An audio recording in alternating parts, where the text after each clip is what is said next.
keyboard.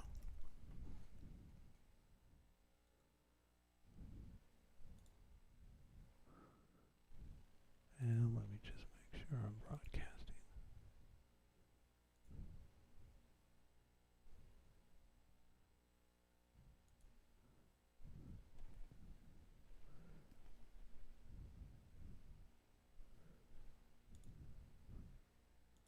Okay, yeah, I am definitely broadcasting. Okay, so we're broadcasting live on the YouTube channel, so I believe you can watch it there as well. All Can right. you drop a link on the Well, it's actually, I got it fixed to where it's actually going to my Green Room Games page, so you can follow those links back to where the Green Room page is. Let me see. I could also do a link, I guess. Let's do copy. And let's say if I put it here and I could say file. Nope, not file. Let's make it a page. New page. Let's call this live YouTube. Now with the YouTube page, you will be behind. There's a bigger delay because it's also running through Restream. So, and it's being converted through there. So you won't be on time with the rest of us unless you're in the Zoom call. But it is an alternative way. Let's do a control. Did it not copy?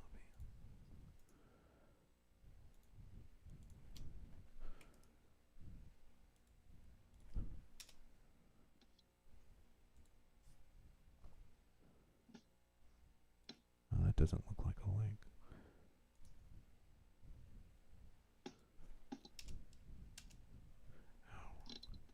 There. Alright, so there's a link to the YouTube page if you want to watch it. So, okay, so computer recommendations. From there, every time you come into class, this is going to be different. This is going to be the welcome page, which is going to tell you what we're going to be doing in the next class and what you should be doing to prepare for the next class after this. So if you click there, you'll see that, well, I have not fixed that. Explain how to turn in labs, which is what we're going to do today. Then we're going to go through and finish up lab 2, and then we're going to start lab 3, which is going to be dealing with a lot of the different modes that are available, and also how to be able to start setting up more of a landscape as opposed to this kind of like squarey thing that we've worked in so far.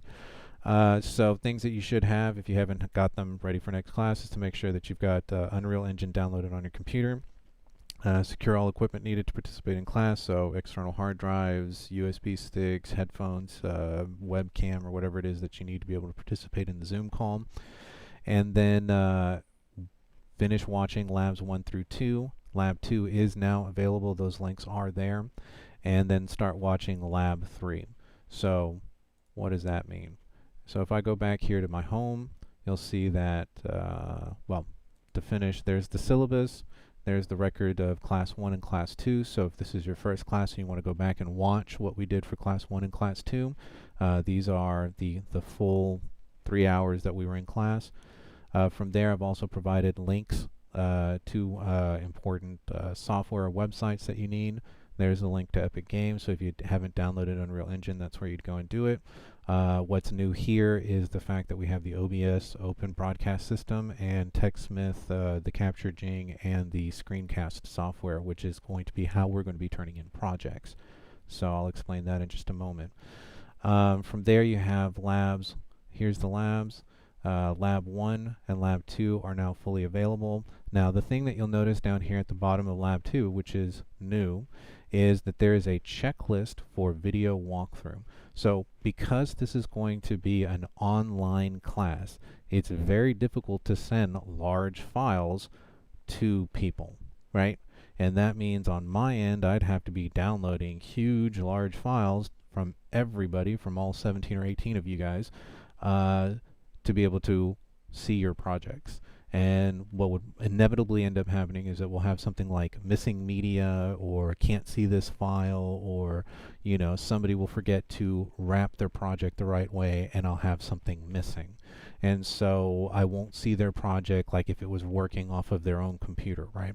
So what I've done, because like I said, this is like the third time I've taught this class online, and I've run through a lot of these problems before, is that you know how you watch like other people on Twitch, and they do like a walkthrough of a level?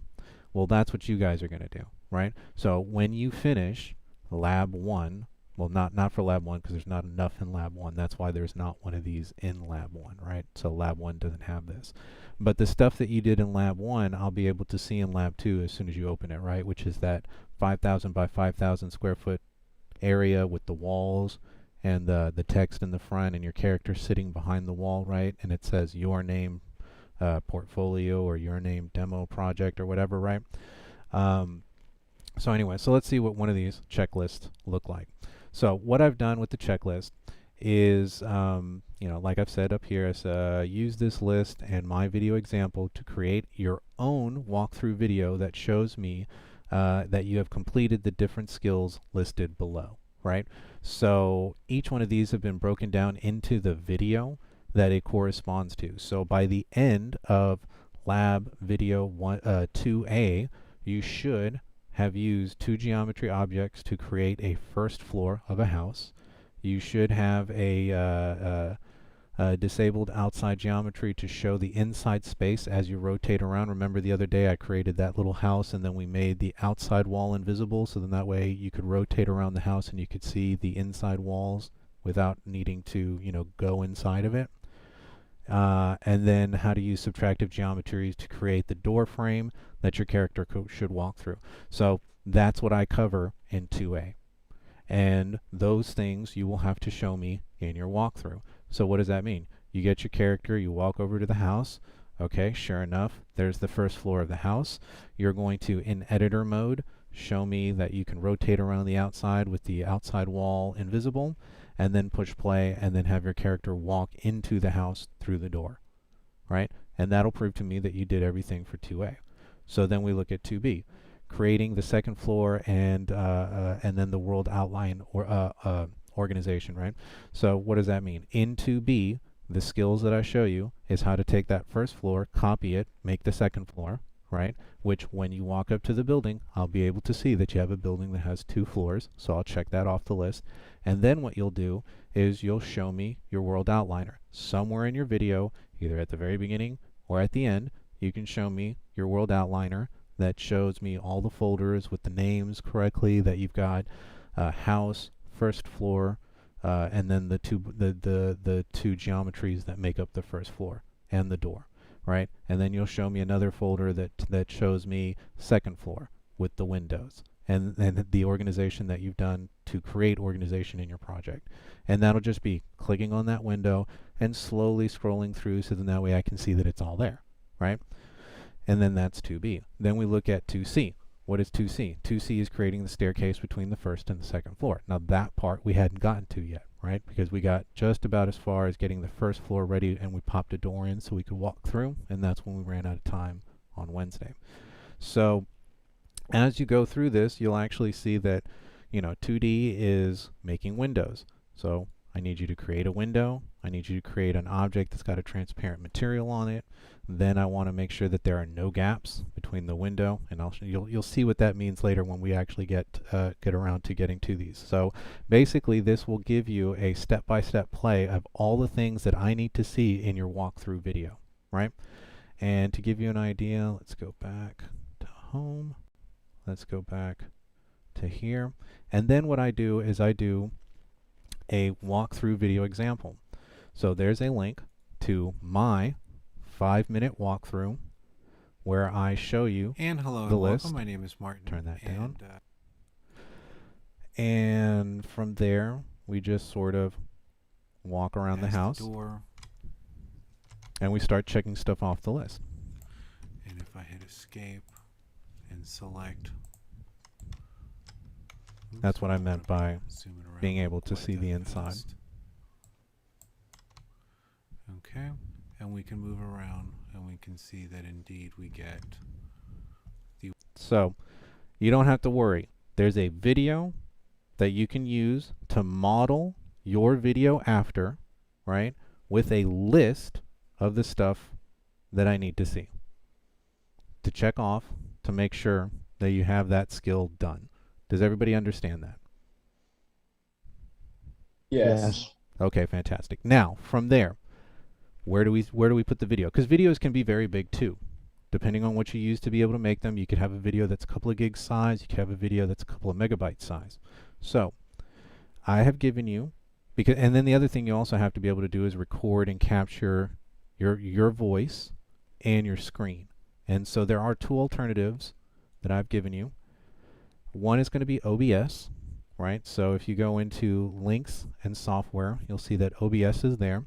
And if you click on it, we'll follow it back to the link. And it's Windows, Macs, or Linux.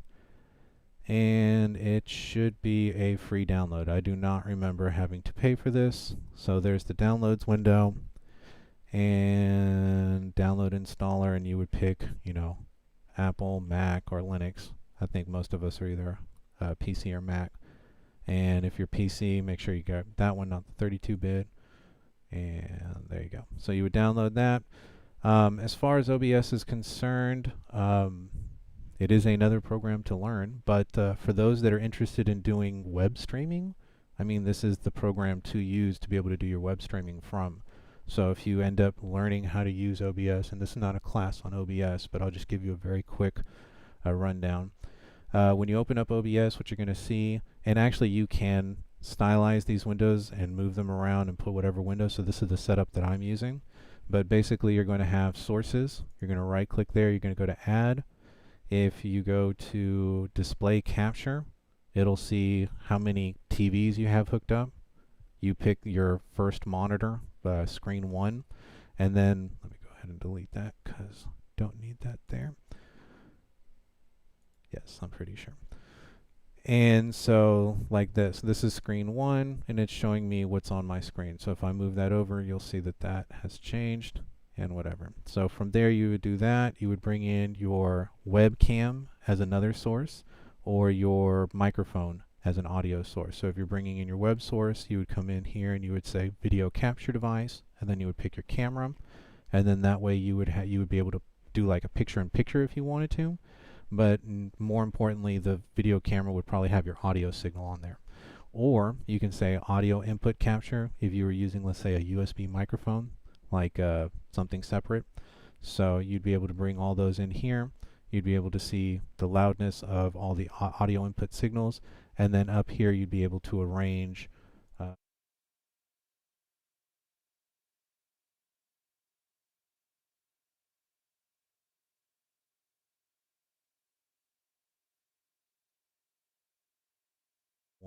the template that I use for class. So that's the OBS. So that's one. It's a little bit more complex. It's not quite as easy to use, but you can do a really cool job. And if you learn how to use it, there are video tutorials online that will show you how to set up stuff on OBS. You can do it that way. Alternatively, and the one I think is a easier program to use, is going to be the screencast. So let's go back. And let me close some windows here. Okay, so again, we're back at our canvas. We're back at home page. And if I scroll down, you'll see TechSmith, the one that's called Capture Jing Free. And then you'll see another one that says Screencast.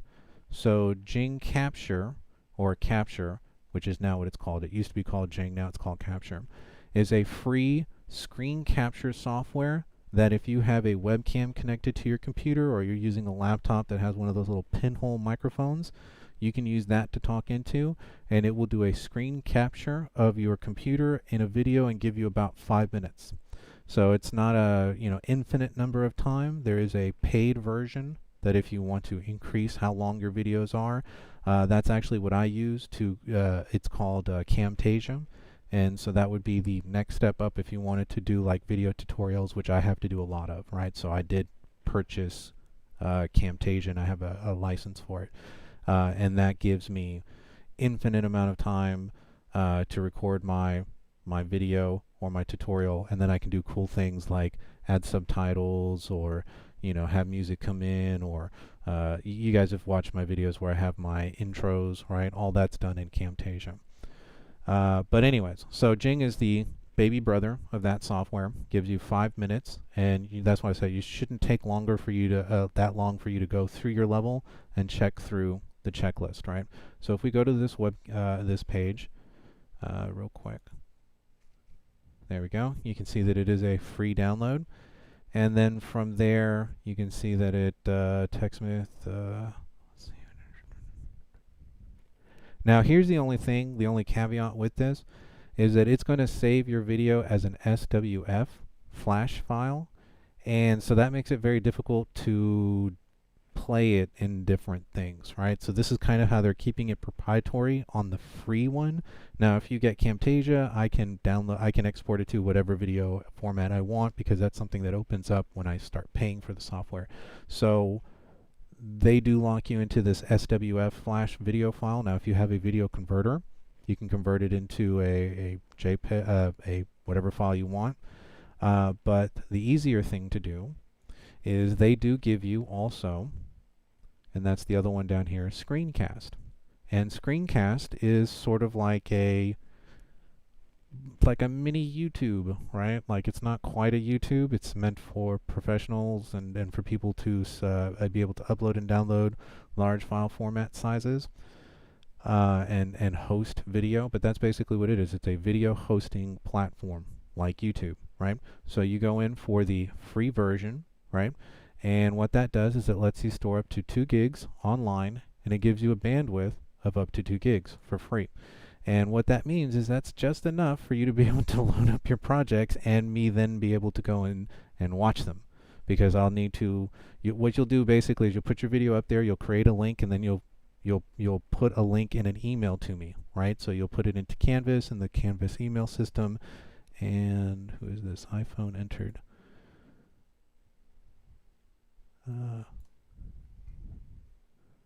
Who just came in on an iPhone? Yeah, I was having trouble with my password. That's what the issue was. Is it Fernando? Who is this? No, it's Hamed. Oh, okay. Hey, what's up, dude? It's just normally when I see somebody, and see that's the thing, is that since it's a link, somebody could then send the link to somebody else, and then somebody else could come into the class. You see what I'm saying? So I just wanted to verify that it was one of us. Okay. Yeah. All right. Yeah. So cool. Is this better? Can you hear us now? And everything's. Yeah, I'm hearing you. I'm just using my phone to. Gotcha. Okay, no worries. Go ahead and I'll go ahead and mute you, and then when you need to ask a question, go ahead and come in. All right, so this gives me just enough bandwidth to be able to go in and go watch your projects once or twice if I need to, and then be able to watch all 12 of your projects, right? Because you have 11 to 12 labs that we're going to be doing. So there's your alternative. Now, if you were using the OBS system, yeah, it does allow you to export it as a video, and then from there you can upload that video to YouTube. So that would be another free video web hosting site. I don't think I need to provide anybody a link to YouTube. I think everybody knows how to get there.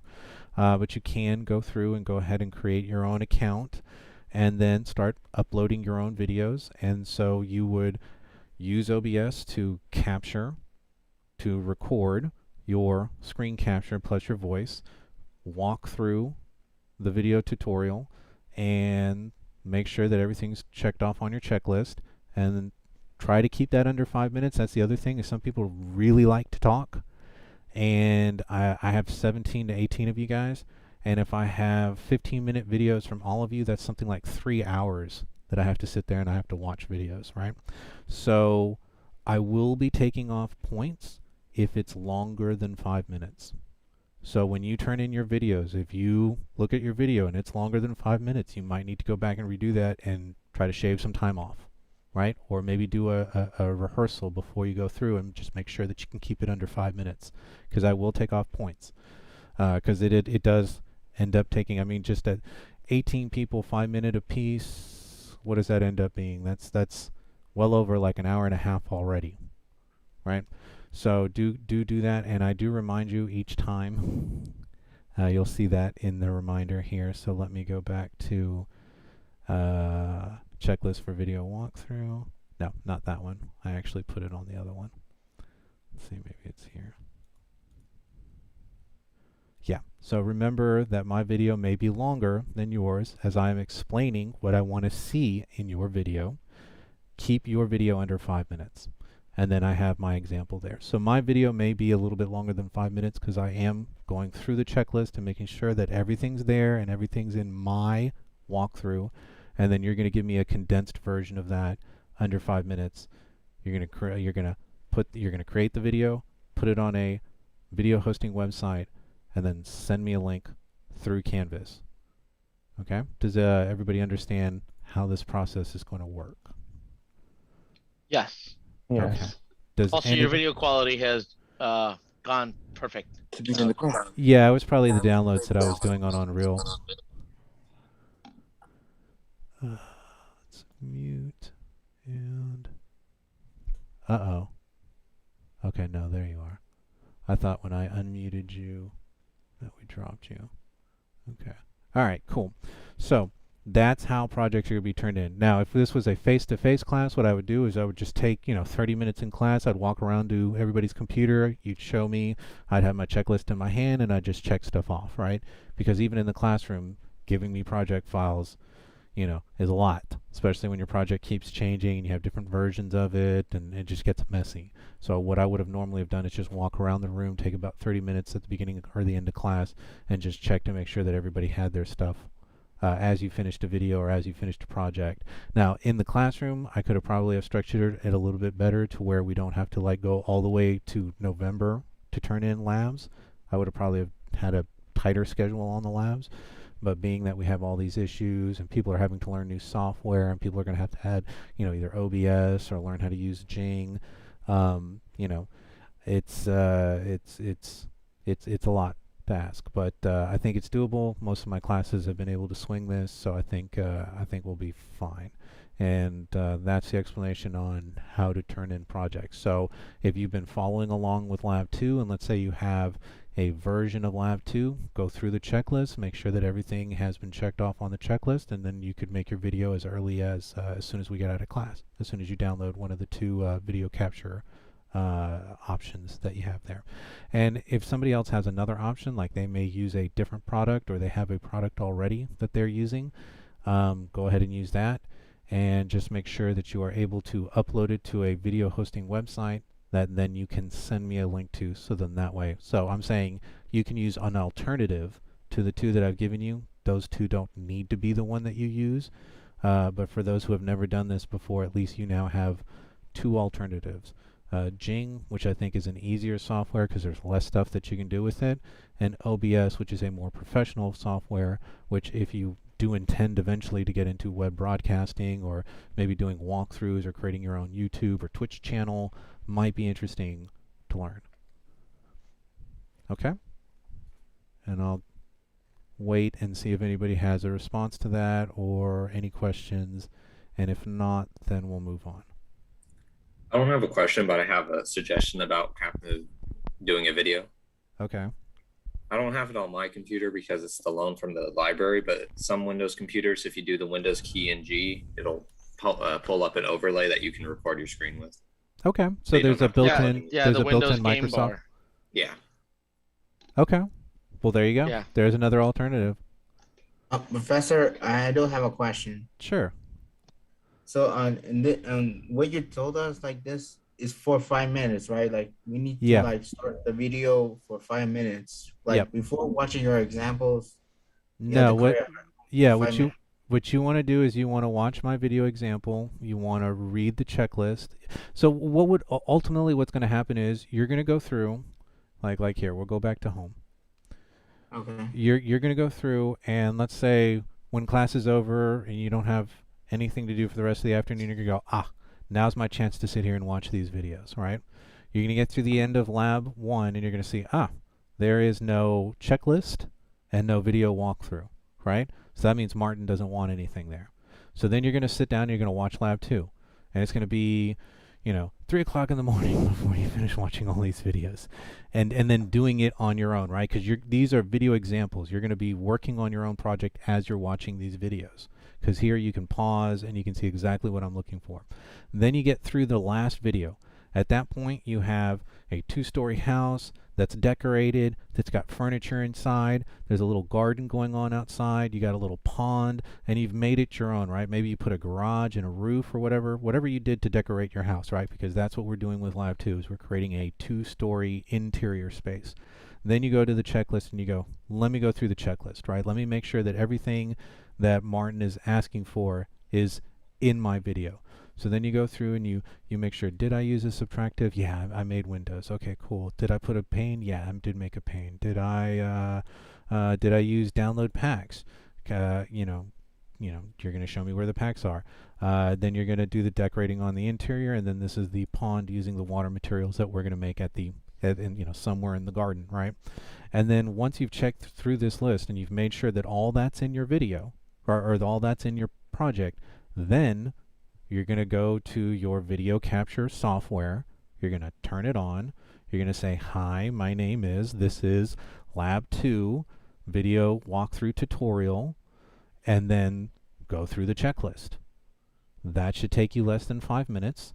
When you're done with that, you're going to stop the video. You're going to save it as a video file, and then you're going to upload that to YouTube or Screencast. Once it's uploaded, you're going to take a link, a copy of that link, and give it to me in an email. That will allow me to be able to click on that link, go to where your video is being hosted, and watch it. Then I, on my side, will watch your 5-minute video and go through the checklist. If everything's there, then you get 100. If you're missing stuff, I'll take points off. See how that works? Yes. Okay. But does Lab 1 does it have a video? Like Project 1 does not have a video because Project 1 is mainly downloading the software on your computer and then creating the very, very basic 5,000 by 5,000 thing with the walls that we did the other day where we're starting to build the house. Now, when you do your video for Project 2, because remember, Project 1 builds into Project 2. So what you're going to do for Project 2 is you're going to open up Project 1 and you're going to keep working on it.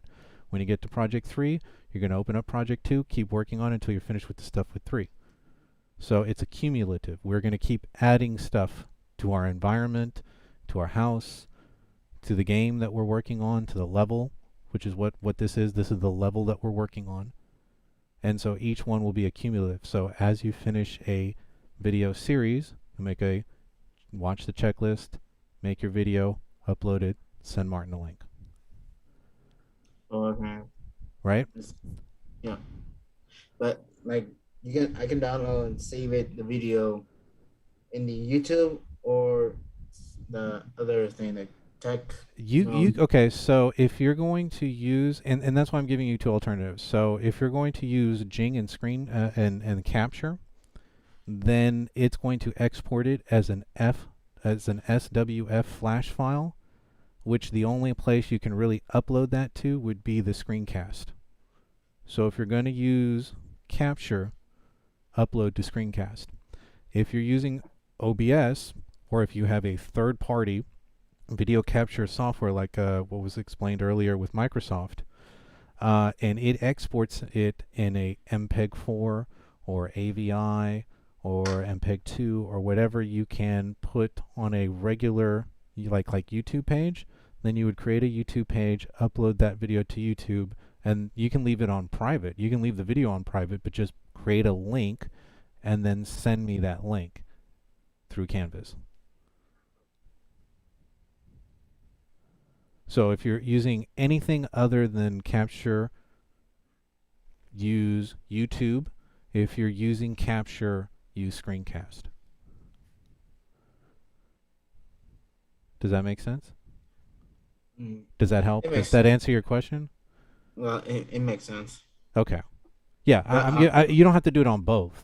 If that's what the question was. You don't have to put it in both places. You can say one or the other as long as there's your video somewhere hosted that you can provide me a link. Okay. So you don't have to send me a very big video file. And then I don't have to spend a lot of time downloading giant video files. Okay, I see. or projects, which are even bigger. Yes. But Professor, Yes, sir. right after that, I already finished the file of it, Unreal Project browser. But checking on my recent project, they don't have it. No projects found of it. Okay. Um, I put game on it, but I don't see anything. Like, yeah, so I would have to ask more questions about what's going on with that specifically. Do you have time after class? Because I know you were also the person who sent me yes, okay, so were you able to get Unreal working? Unreal working. Yes, Okay, good. So that means you got through the install. yes. Okay, I already fantastic. installed it. So you did an uninstall and then reinstalled it and it started taking? Yes.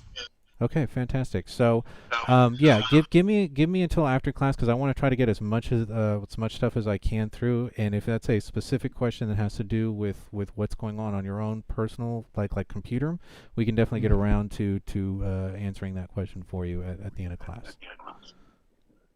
Okay. I Okay. understand. Awesome.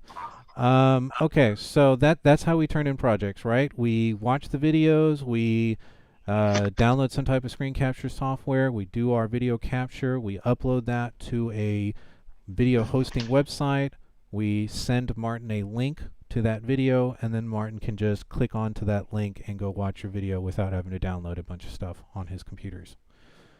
Okay. Yay. All right, so Also, you can also mark the YouTube's video unlisted, so only those who have the link can yeah, actually see it. exactly. That's exactly why. So if you do have a YouTube page and you don't want that to show up for other people, then you leave it as an unlisted or you leave it as a not public. I forget what the actual term is. But anyway, so there's Lab 1. Here's Lab 2. Let me go ahead and click on these so they are now available so that you can see them on your side.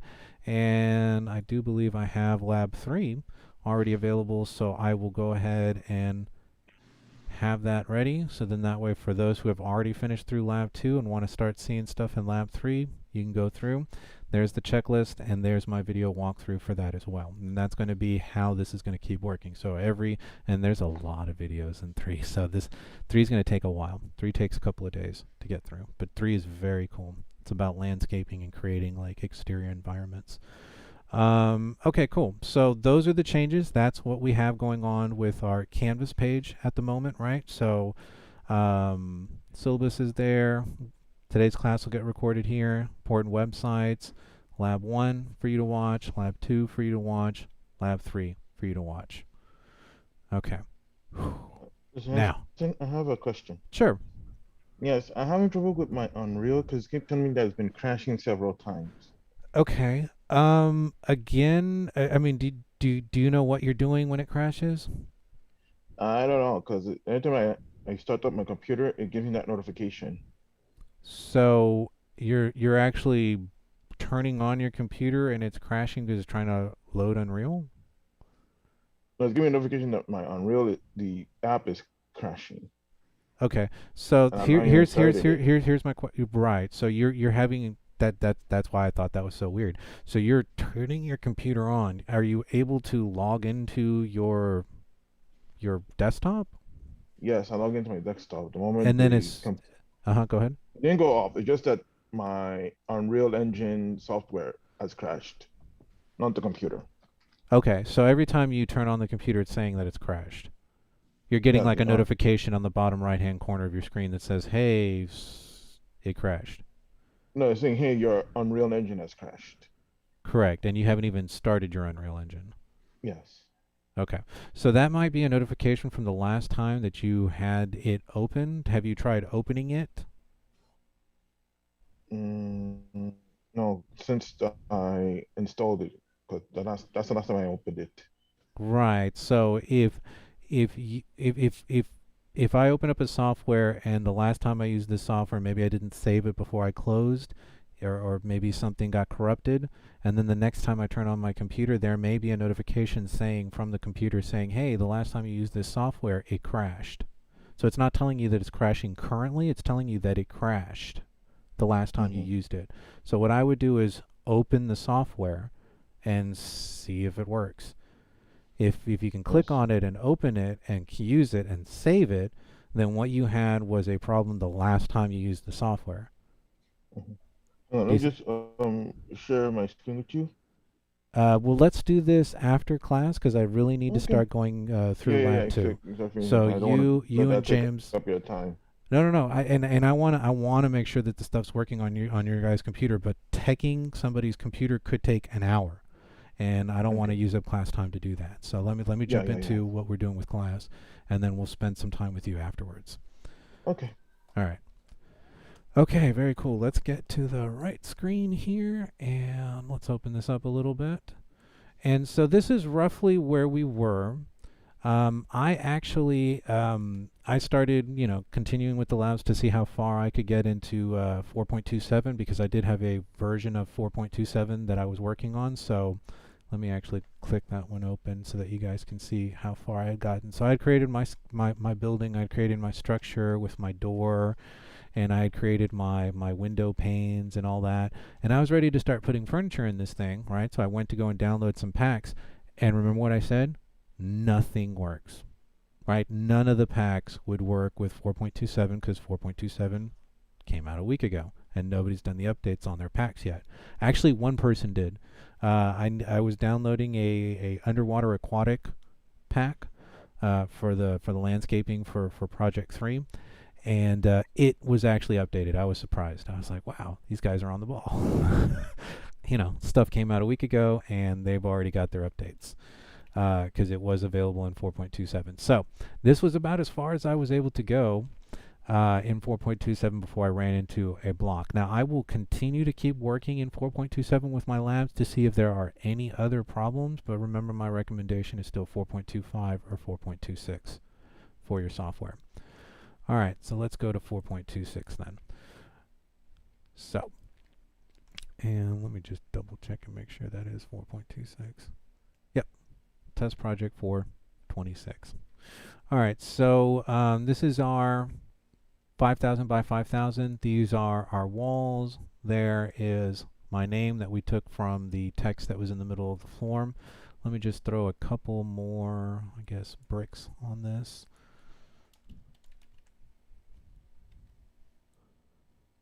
Just to finish. And I think all the other walls are there. Okay, and then I need my little hole through the wall so then that way my character can walk through. So I'll select the wall, move that over a bit. Oh, I did have a second wall in there already. Nice, okay. Okay, same thing. Again, remember that if you select one side, you can go over to your details panel on the left-hand side here. So there's your details panel. Scroll down to geometry, select all adjacent surfaces, and then that way when I drop it on one, it drops it on all. Now, I don't want those giant wings going off the side, so remember that our space here in the middle is 5,000 by 5,000, so I'm going to select one of these. And remember that you don't want to use the scaling on a geometry because that's going to mess up your, the look of this. How many more of these things do I have? Wow, I have a lot of those. Alright, so there's one. And what I really want to do is go down to my brush settings, and there's the wall that was 5,000 by 5,000, so let's make this, let's say 3,000. Then I'll just scooch it back into place and do the same thing with the other one, but the other one obviously would need to be less than 3,000, so let's make this 2,500, or actually maybe less than that. Let's go maybe because I have, how did I end up with so many of these things? Alright, let's fix that up.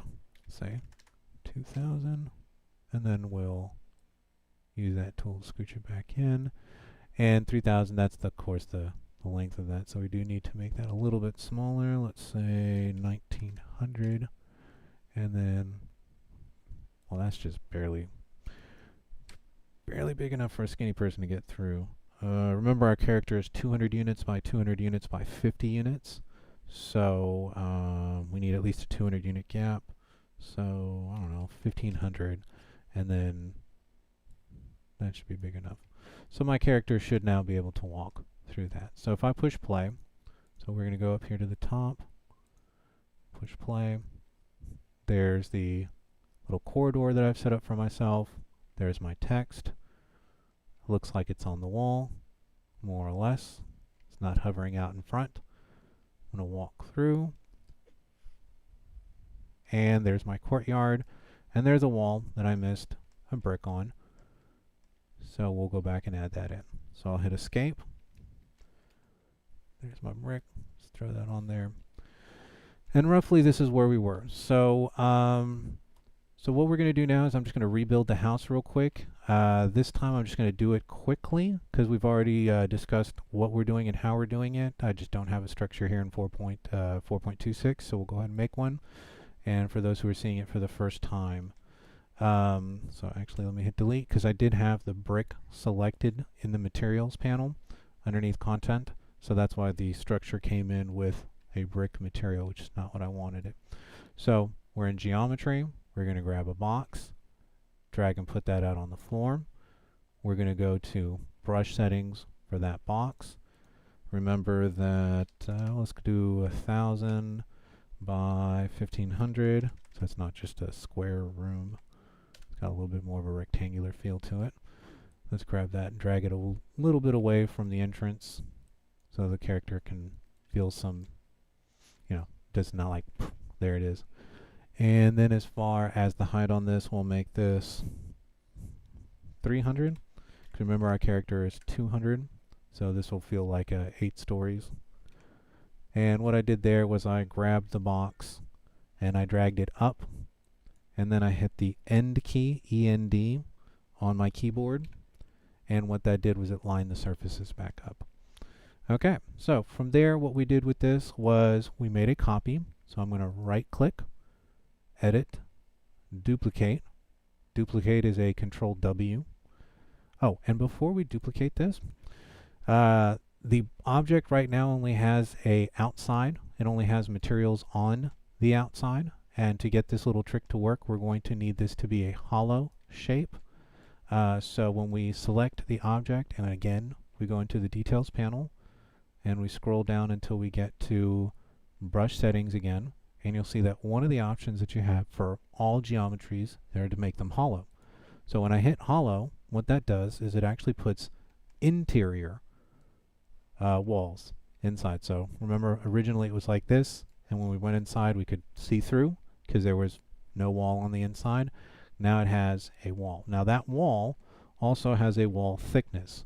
What that wall thickness means is how much space there is between the outside wall and the inside wall. So let me see if I can slow down my camera and sort of scooch. You see that this white line in the middle?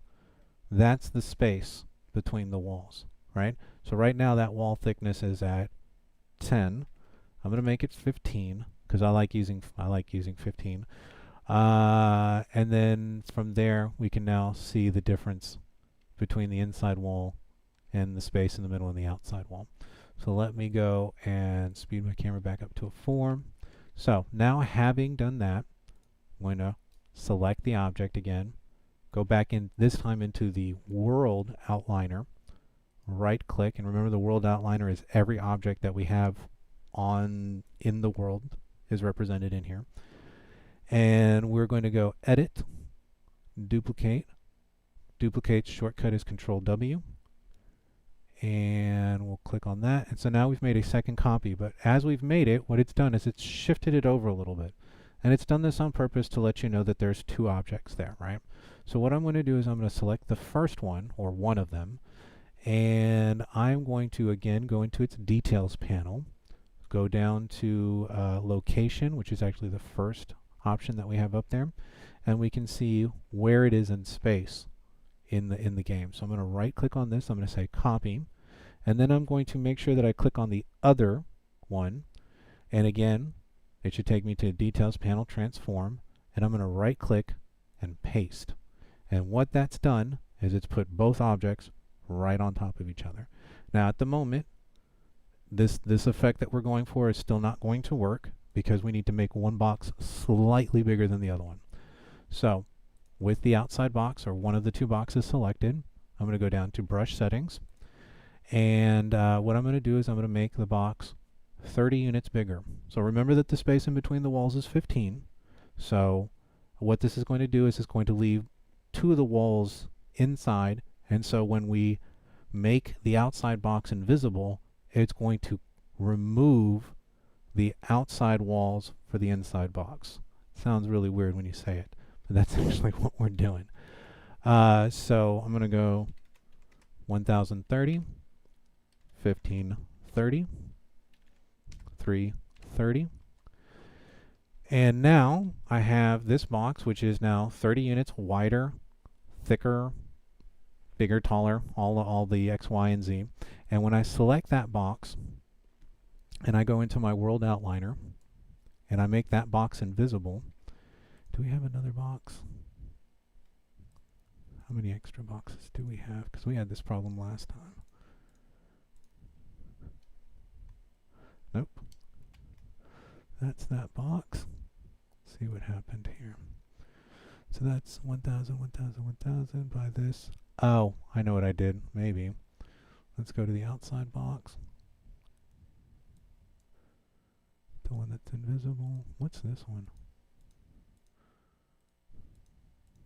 Nope, that's one of the walls. That's a wall. Outside box.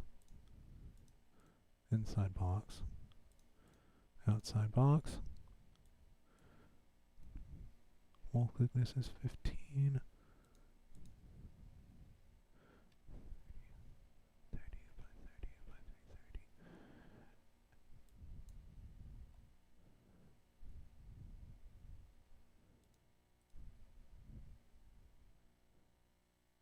I don't have them in the right.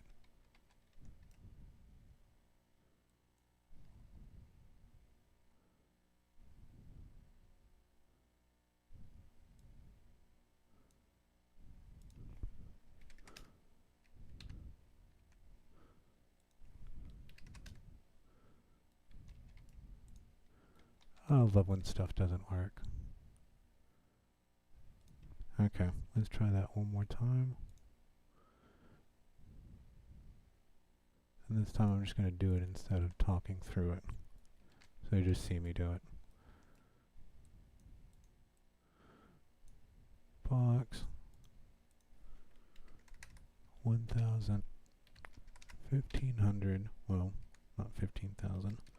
1500.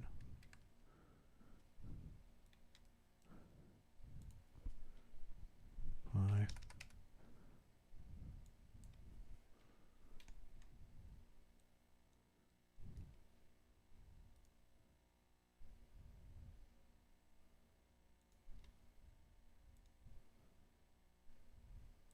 copy its location, go to the other box, paste that location. Oops, wasn't hollow, and also wasn't 15.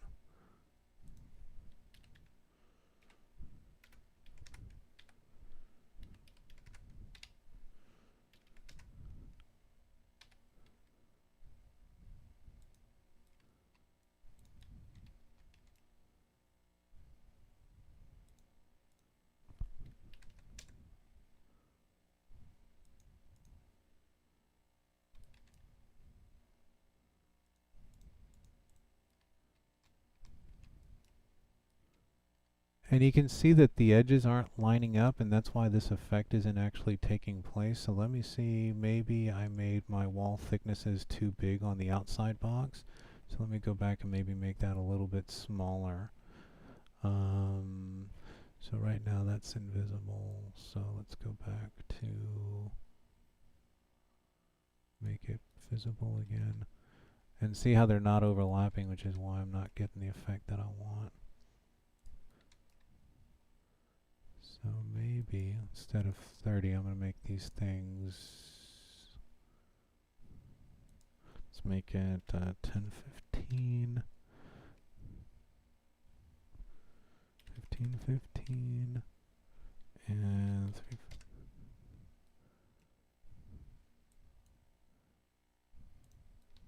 Yay, now we have the effect that I'm looking for. Wow, that's painful.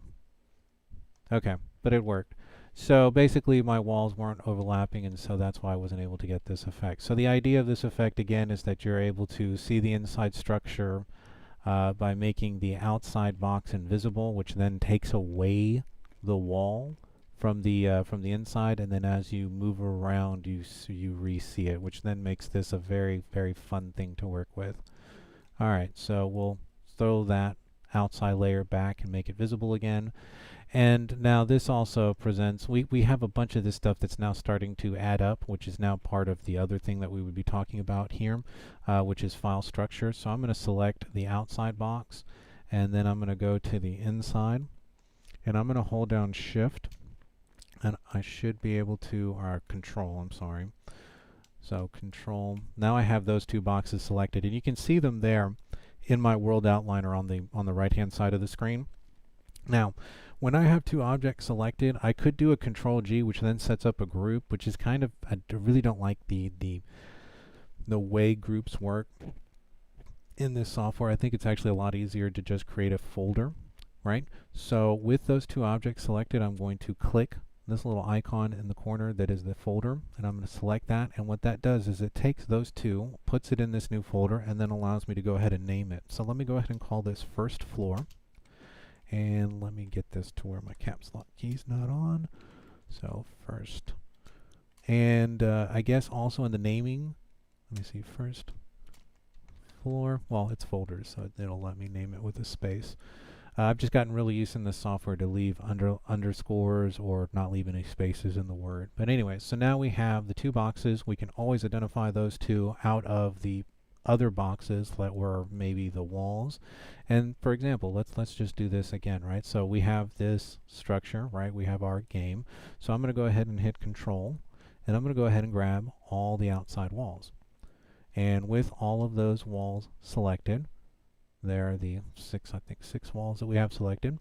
Let me go ahead and again hit the little folder icon, plus folder icon, and I'm going to call this one Walls.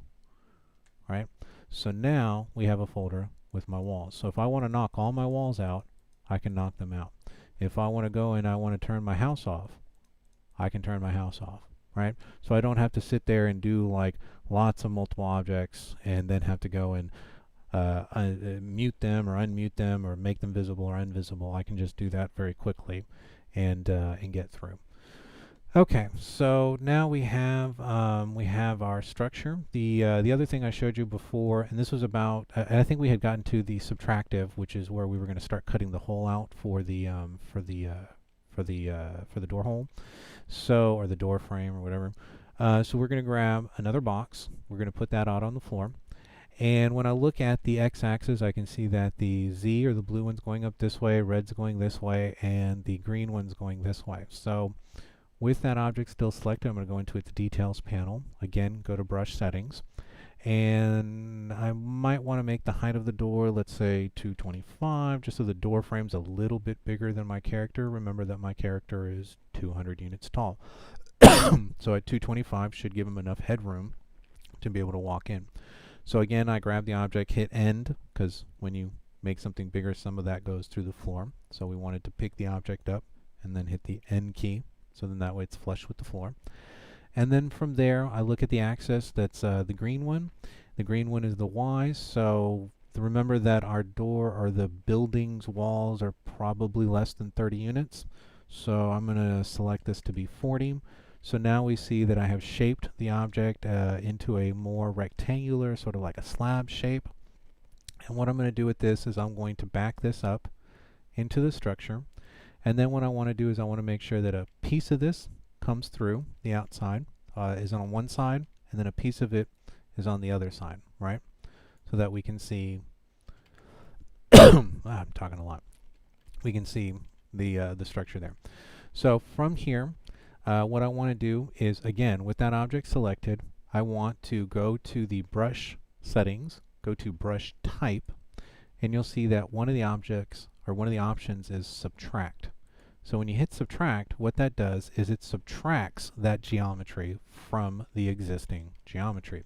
And what that does is it gives us the door space, right? So the door, let the doorway that we need. Now, in doing this, we can see that we have also cut into the floor, because remember our floor is also a geometry. So what I want to do with this is I want to grab and maybe pull it up and get it to where the door frame is, you know, however I want. Usually you're going to see a piece of the foundation down here at the bottom, and then the door frame is built up on top of that. Normally the door frame doesn't go straight into the pavement. But aesthetics, I mean, whatever you guys want to end up doing with this. But that's how we're going to make the door frame, or the door frame. From there, I could also have this object selected and go back to brush settings Z-axis, and I could, oops, not that. Let's go to the Y-axis and then narrow it. Right, so then that way it's only taking up a less space, because it is a negative shape. So from there, we now have our door frame. So if I push play, I can now take my character and walk up to my newly created structure and walk inside. And notice that I'm not having any problems bumping my head over the top. It's not slowing my character down in any way. Like if I ran into something, right, you can see like, right, it kind of like pushed me over to the side to get me to walk through the area. So I'm not experiencing any of that with my head. So now we do have enough headroom in this object, right? Now I'm going to go ahead and hit escape. The other thing I want to do with this is, because this is part of the first floor structure, and it is also an invisible object at this point, right? So it's very hard to click on. So if I had clicked away and then I try to click on it again, I'm going to have, I can't click on a negative, right? So if I do want to grab this object again, what I'm going to have to do is come here to the middle and click on that, because that right there is actually the wall of that shape. So now I have that shape selected again, right? So again, what I want to do with this is I probably want to move that back up here. But notice that it's kind of, well, it's not that far down. I could probably drag it up there in one go, but eventually you're going to end up with so many different things that it may be difficult to grab this and drag it physically to the folder that you want it to go to. What you can do is you can right click on this and you can say the last option on the bar that pulls up for your options bar is move to, and then this gives us, we can create a new folder. So instead of having to go up here and create folder there, we can select an object, right click, go to move to, and create a new folder, or we can move it to a pre-existing folder. So here's the folder called first floor, and I'm just going to select that, and you'll notice that now the door space is inside the folder called first floor. Remember, we're going to end up with lots of objects, so the more organization and the easier it is for you to find an object when you're looking for it, the easier it is to get to it. So this can happen a couple of different ways. You can select the object and it will take you immediately to where it is in the world outliner, or you can click something in the world outliner and it will immediately take you to where that object is in the game. So I can see that that's one of my walls, and it is because it's in my folder called walls. I don't go through and name every single object. That's somewhat insane. Some people might, because you might need to program things to it, and because of that you may need proper names so that you can distinguish one object from another, and not everything is called box brush 1, box brush 2, box brush 3, but that's how we go with that. Now just to kind of dress up my structure a little bit, I'm going to go here, and again I'm in my content folder. I've gone to content, and I'm going to scroll down until I find starter content, double click on that, scroll over until I find materials. This is where I've been getting the bricks from, for those who are curious. I also do have like wood flooring, and I think I also have like a concrete that I like to use, because for whatever reason I'm into bunker style houses, at least in Unreal, as far as a free material. So notice that I'm not selecting adjacent surfaces and doing that because I don't want to add a bunch of information to those inside walls. I just literally want the outside of the structure to have the concrete shaping. On the inside, I'm going to do the same thing. I'm going to add these to the inside. And to my ceiling, I actually like to have a bigger pattern, so I'm going to select that object or that side. And this is a bit of a review, but we'll go down here to Surface Properties, and remember that you can make the scaling a little bit bigger. So let's do a scaling of 4 and hit apply. And if we had some light in here, you would see that those are now bigger squares than the ones that were down here. And it looks like I may have only have done that to one side because they look a little bit misshapen. I like them to be squares. So we'll make that 4, 4 so that they're squares. We click off and you can see that they're now bigger squares than the ones that were over there. So you can play around with that a bit. Now I do like wood flooring, so we'll scroll down, still in the materials panel, grab the oak floor, throw that on there. Alright, so now my house is kind of fancy. It's got some stuff. My frame still has not been decorated, right? So I could, let's say, go back up to my concrete, and we'll throw that on each one of these.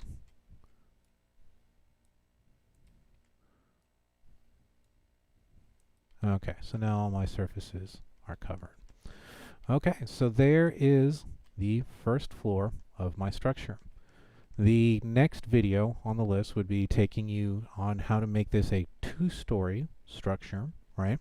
So what we're going to do is we're going to select the first one of those objects, the first or the outside wall.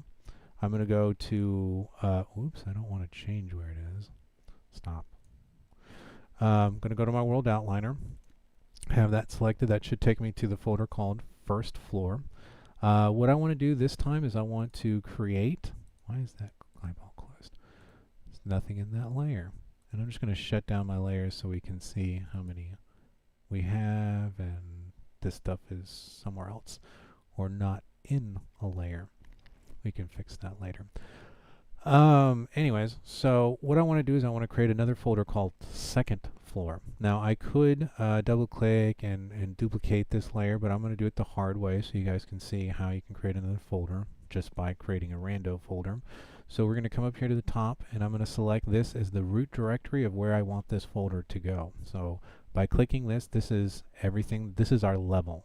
And just to give you an idea, if I go back to content and I go to, I believe it's first person BP, and go to maps, this is the map. The level that we're working in is called a map, and you can see that that's called first person example map, and you can see that the folder up here is called first person example map, right? So this is the level that we're working in, and these are the folders in that level. So I'm going to go back to content and go back to content browser and materials, which is where we're getting all our skins. So from here, I'm going to select that, and I'm going to say create a new folder, and this one I'm going to call Second Floor. Okay, so now we have a folder that doesn't have any objects in it. When we have a folder that doesn't have any objects in it, the eyeball by default is closed. So there's no way you can open up that because there's nothing in there to open up.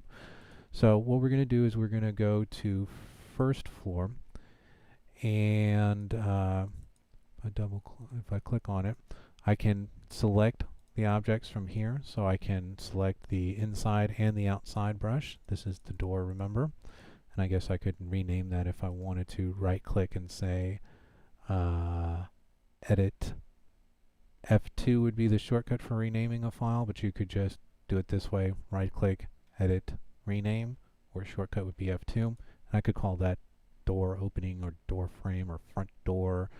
And I would usually name this subtract so that I know it's a subtractive and not an additive as far as the geometry. But I am going to go ahead and select the two by holding Control. So I have those. I'm going to do a Control C, Control V. That has made a copy. And now I'm going to go ahead and take those and move them to the proper folder, which would be Second Floor. So this is not that far. I can just click and drag them in there. You can see that it's giving me a check mark, meaning, yeah, you can move them in here. That's a good folder. And now if I do that, you'll see that those disappear. Now it's taking the other ones out because they're overlapping. But so this is Second Floor. And now I'm going to go ahead and grab those again by holding Control. And I'm going to shift this up. And now we can see that we do have my First Floor, which is down there. And we do have our Second Floor, which is up here. So there you could use the End key to push the first platform down. What I find is problematic is because there is sort of a space that we're trying to keep between the outside box and the inside box, so I don't do that. I just grab it and drag it down, because you may misalign the two boxes and then we lose that effect where I can do this, right? We could see the structure without having to be in it.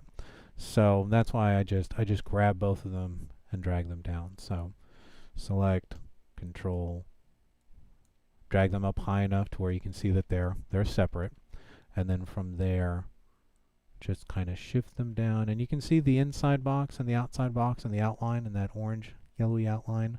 And I usually just try to get the inside floor more or less to line up with that. You could also look at this is why I like the concrete, because it sort of creates a grid on the outside of my structure, and as I'm layering the structure I can see that the grid more or less, there I went too far, pull it back up, and that looks more or less right. It looks like the pattern continues without a break. So that's cool. So now we have a first floor and we have a second floor. But the problem is that as a character in this game I cannot get to that second floor yet, because we have not punched a hole out like we did for the door, and we also need to add a staircase.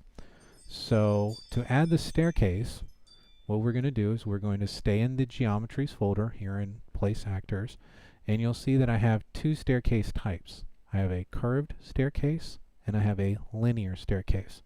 So I'm going to grab the curved one because that's not the one I want to use, and we can see that there are multiple surfaces, and if I select this object and go into its details panel and I go into its brush settings, you notice that its brush settings are a little bit different than what we got for the cube, because the cube only had 3 sides. I had an X, a Y, and a Z.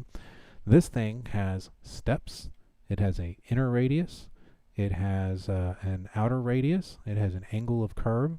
So we can play around with some of these. These steps are actually really cool if you're going to create like a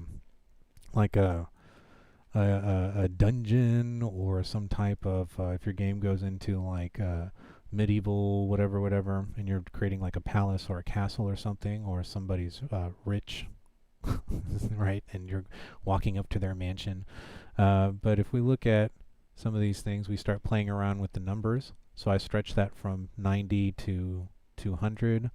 Let's see if I take it to the full 360. Will it? Yay, now we have some kind of like weird never-ending staircase, right? Like an MC Escher thing. Let's put this back to 90. So it's practical. And then from there I can increase the number of steps, or the height of the step. No, that actually increased the number of steps. The steps are small. And let's see. Do we have step height? So we can make the steps really tall. Now there is also a limit to your character. There's I may or may not actually be able to walk up this. Let's go and see if we can actually walk up this thing.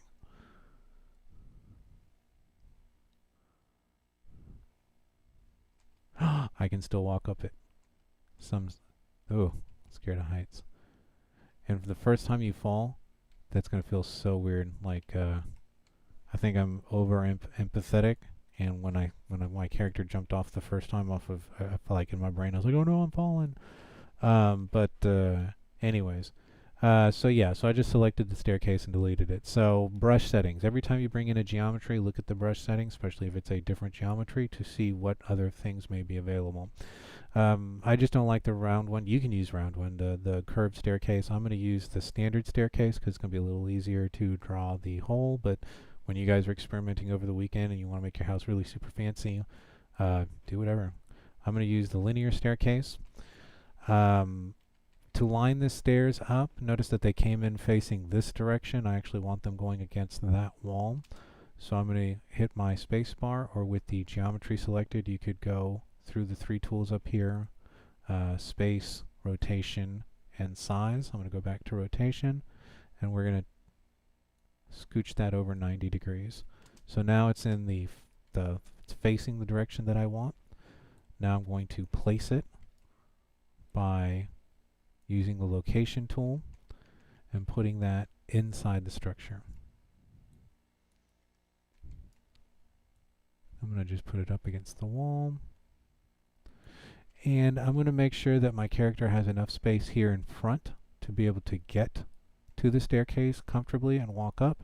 And then the same thing's true on the back side, right? We don't want the staircases to go straight into a wall because the character would have to immediately turn and jump off. There's usually like a landing, right? What they call a landing, a small strip for people to be able to rotate. So then that way they can get to the next floor. So we notice that my staircase is a little bit small, right? I don't have enough stairs to actually get up to the second floor. So with the geometry selected, I am going to again go down to the brush settings and I'm going to increase the number of steps. So I'm just going to click and drag until my staircase pops through the ceiling. So I need to maybe add one more step. Let's make it 16. There we go. So now it's officially popped through. You'll notice that I have a little bit of an overlap with that staircase. So what I like to do is I like to push this down and then I can get that a little bit more even. Now remember that this movement is based off of your grid. So right now my grid is moving 10 spaces at a time. So I could move this, let's say, to 1 space at a time. And now I should be able to line that up more or less with the ceiling. I can slow down my camera and then that will let me, that's pretty close. If I go maybe 1 step below, I'll be underneath the floor. So I think we'll leave it right there. If I wanted to get really specific with the stairs selected, I could come over here to location and we could, start doing half numbers. Like instead of it being 180, I could go 179.5, which I'm now underneath. And let's see if I can do 0.6.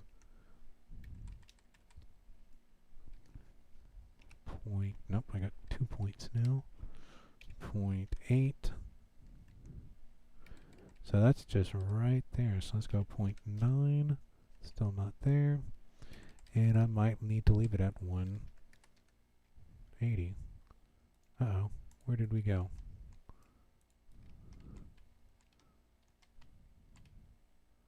Yeah, we were just barely underneath the surface. Let me pull that guy back up. Oops, too much.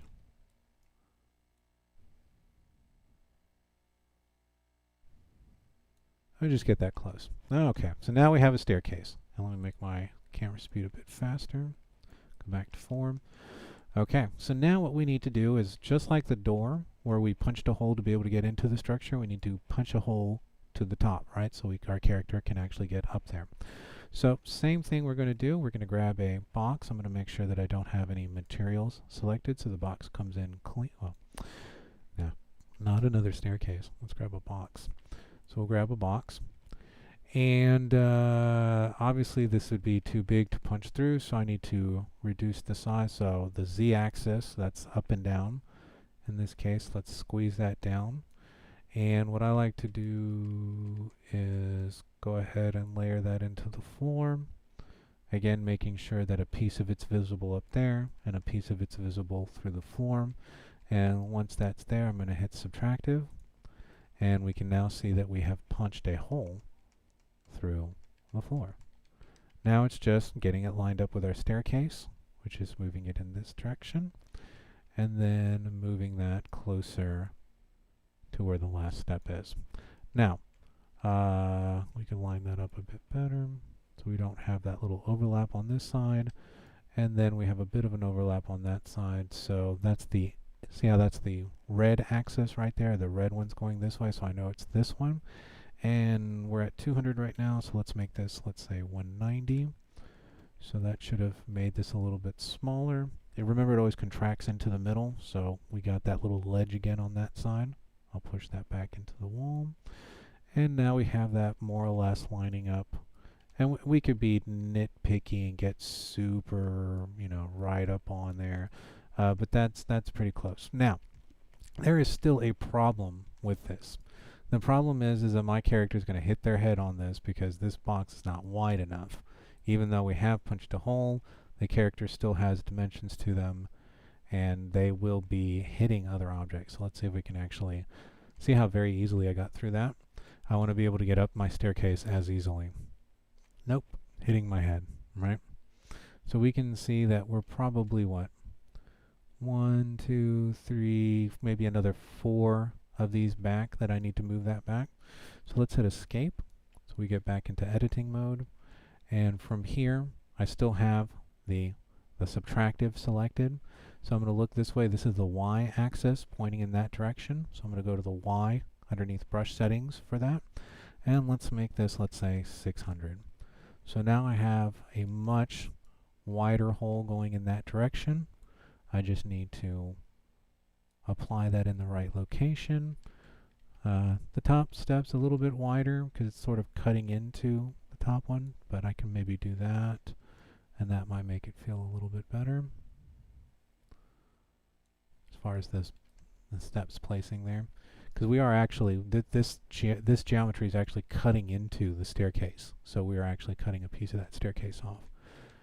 The top of it. But now we should now have enough space for my character to walk through. So I'm going to again push play, run my character over there real quick, and let's see if we can get up my stairs now.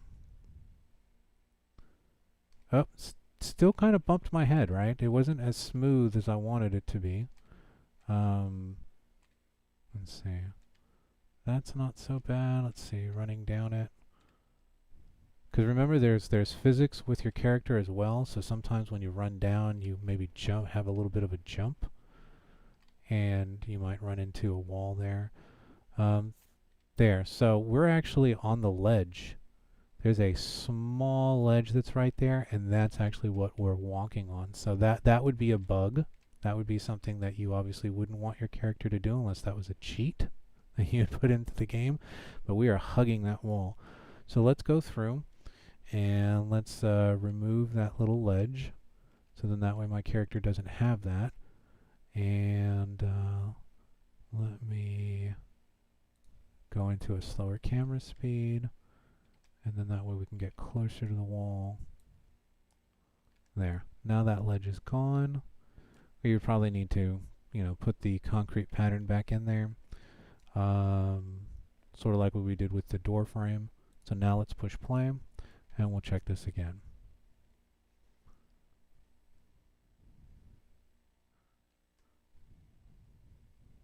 Okay, very quickly went up. I didn't feel like I bumped my head. Notice I can't hug the wall anymore. That's gone. And that feels good. So again, I'll just try walking up quickly and running down the stairs several times. Okay, so now we have a staircase that takes us from our first floor to our second floor. Now, before I move on to windows, does everybody understand what we're doing? We've seen how we're bringing geometries into the area, the game area. We're reshaping those using the brush settings, right? Changing the physical size of the object, how many units it has, and we're doing that so we don't stretch the materials that are on there. We saw the differences for those who were here on the first and second day, the differences between a static mesh and a geometry.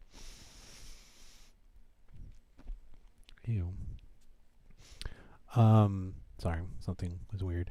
And from there, the other thing that we just did also was we saw how we can move stuff around and how we can organize our world outliner. So between grabbing geometries, putting them on the floor, using the details panel to shape the geometry, right, to tell it how big or small we want it, how many units we want, and then also to tell it whether it's additive or subtractive so that we can punch holes.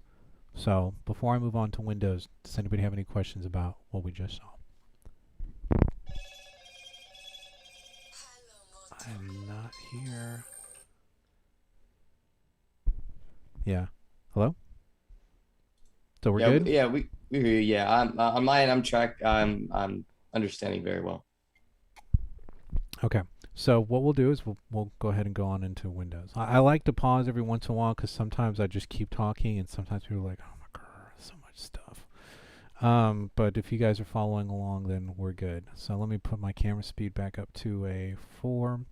And what we're going to do now is, it's pretty, well, right now we can still see because we haven't actually built our lighting yet. And let me do that real quick just so that we can actually see, because right now this area is working off of the fact that there were no walls there originally. So the light that's reaching it is reaching it as if it was reaching anything outside. And that's not giving us a true representation of the lighting that's supposed to be happening inside this building.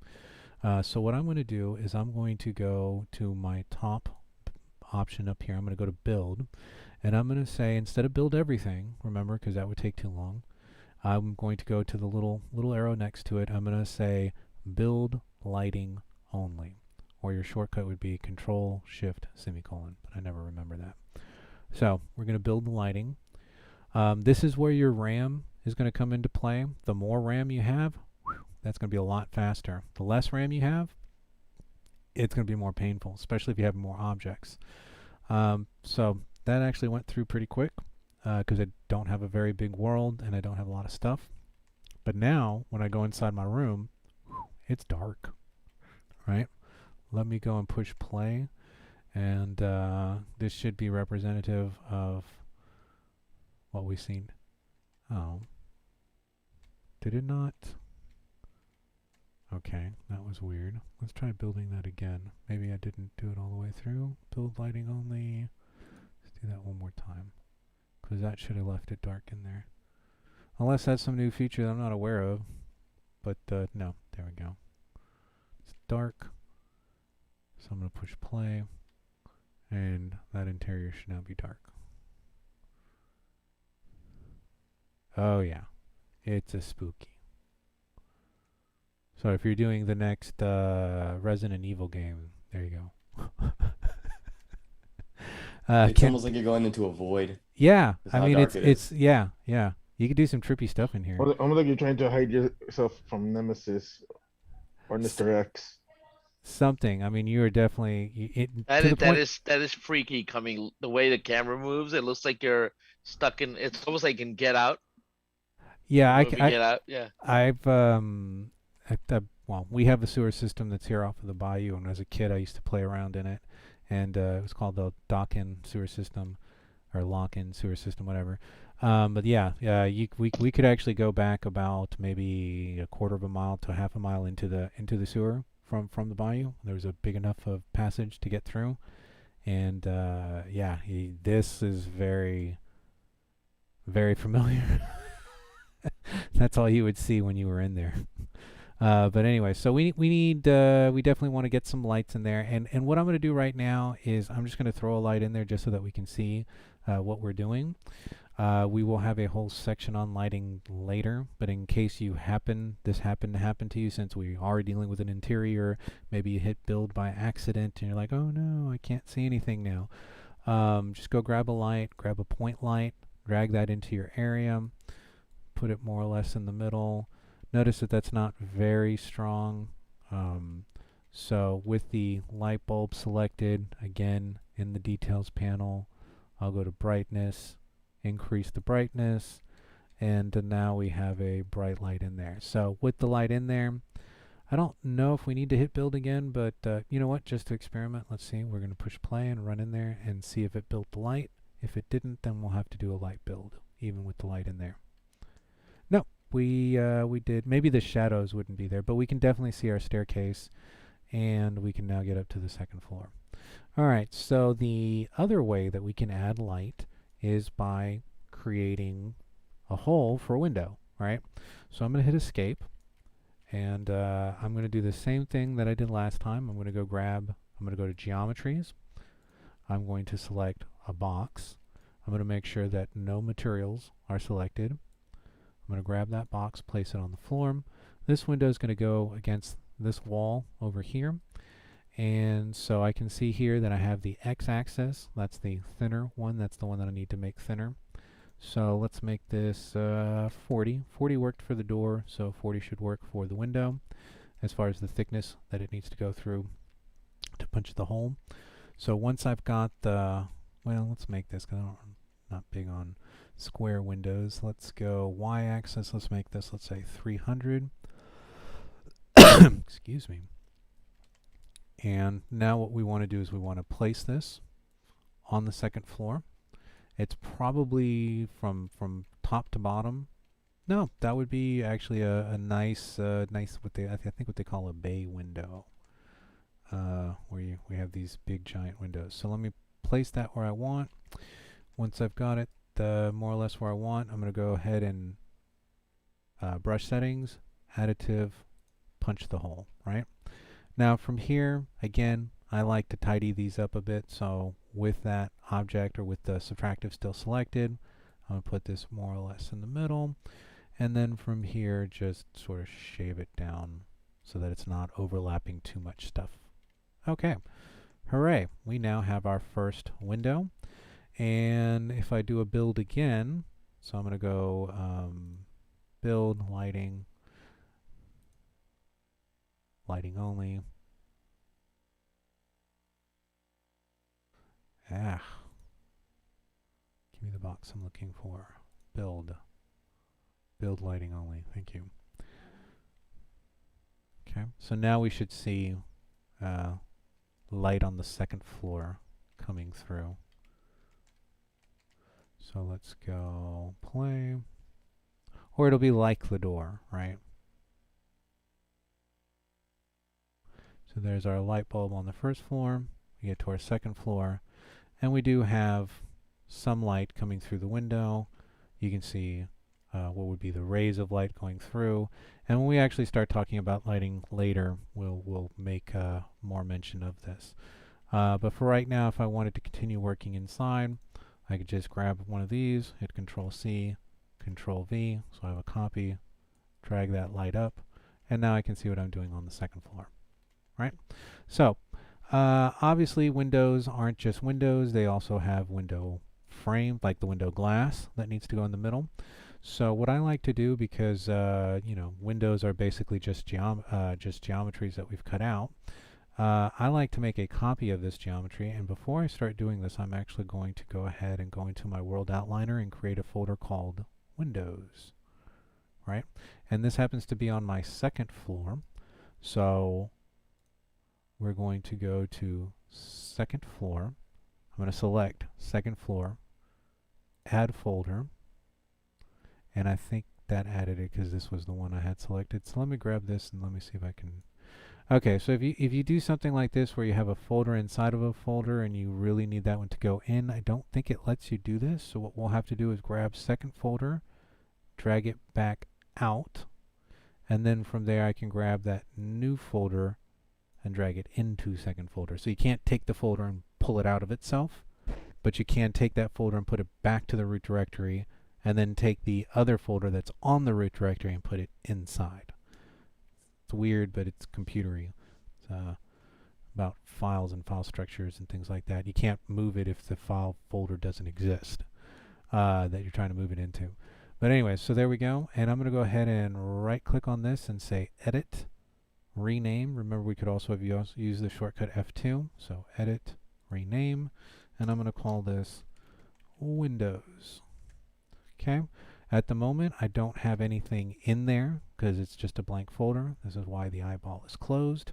So I'm going to go back to the frame. Remember, the only way we can select a subtractive is by grabbing the space in between the thing that it cut out. So now we have our subtractive again. And I could drag it up there, or remember, we can just right click, move to second floor, Windows. So now we have that in the folder that we want it to be in. So from here, what I'm going to do is I'm going to make a copy of the subtractive, and you can see that when we look at its brush settings, that it's got some decimal points in there, right? So this makes it really difficult to make a, to create a piece of glass that goes in there that's exactly the right size, or maybe there's a reason why you need those decimal points to be in there. So I've found a quick way of creating a piece of glass that makes it easy for it to fit just about any hole that any of these subtractives that you've created. So with the frame, with the subtractive selected, I'm going to right click on it, and I'm going to say Edit, Duplicate. So now I have a second subtractive in the same spot. And this time, I'm going to select, with that one selected, we are going to again go into brush settings, and this time we're going to, instead of make it a subtractive, we're going to turn it back into an additive. So we're filling the hole back in, right? With that, I want to add a window pane material to this, or a glass material. So I'm going to go Content, Starter Content, Materials, and up here I'm going to type in the word glass. And you should actually have at least one. So there's the glass element, and I'm going to drop that onto that material, or onto that new pane that I created. So notice that it's still only on one side, right? Because I only dropped it on the outside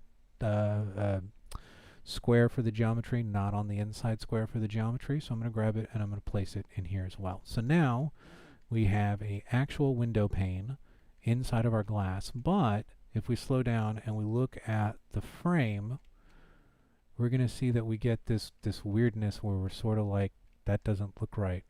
And a lot of this is because you have overlapping edges, right? So the overlapping outsides of this box, because remember, those two, the subtractive for the whole of the window and the glass, are exactly the same size and shape.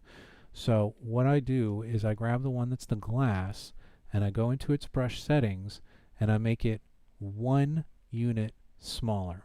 So right now this is 21 point blah blah blah blah blah.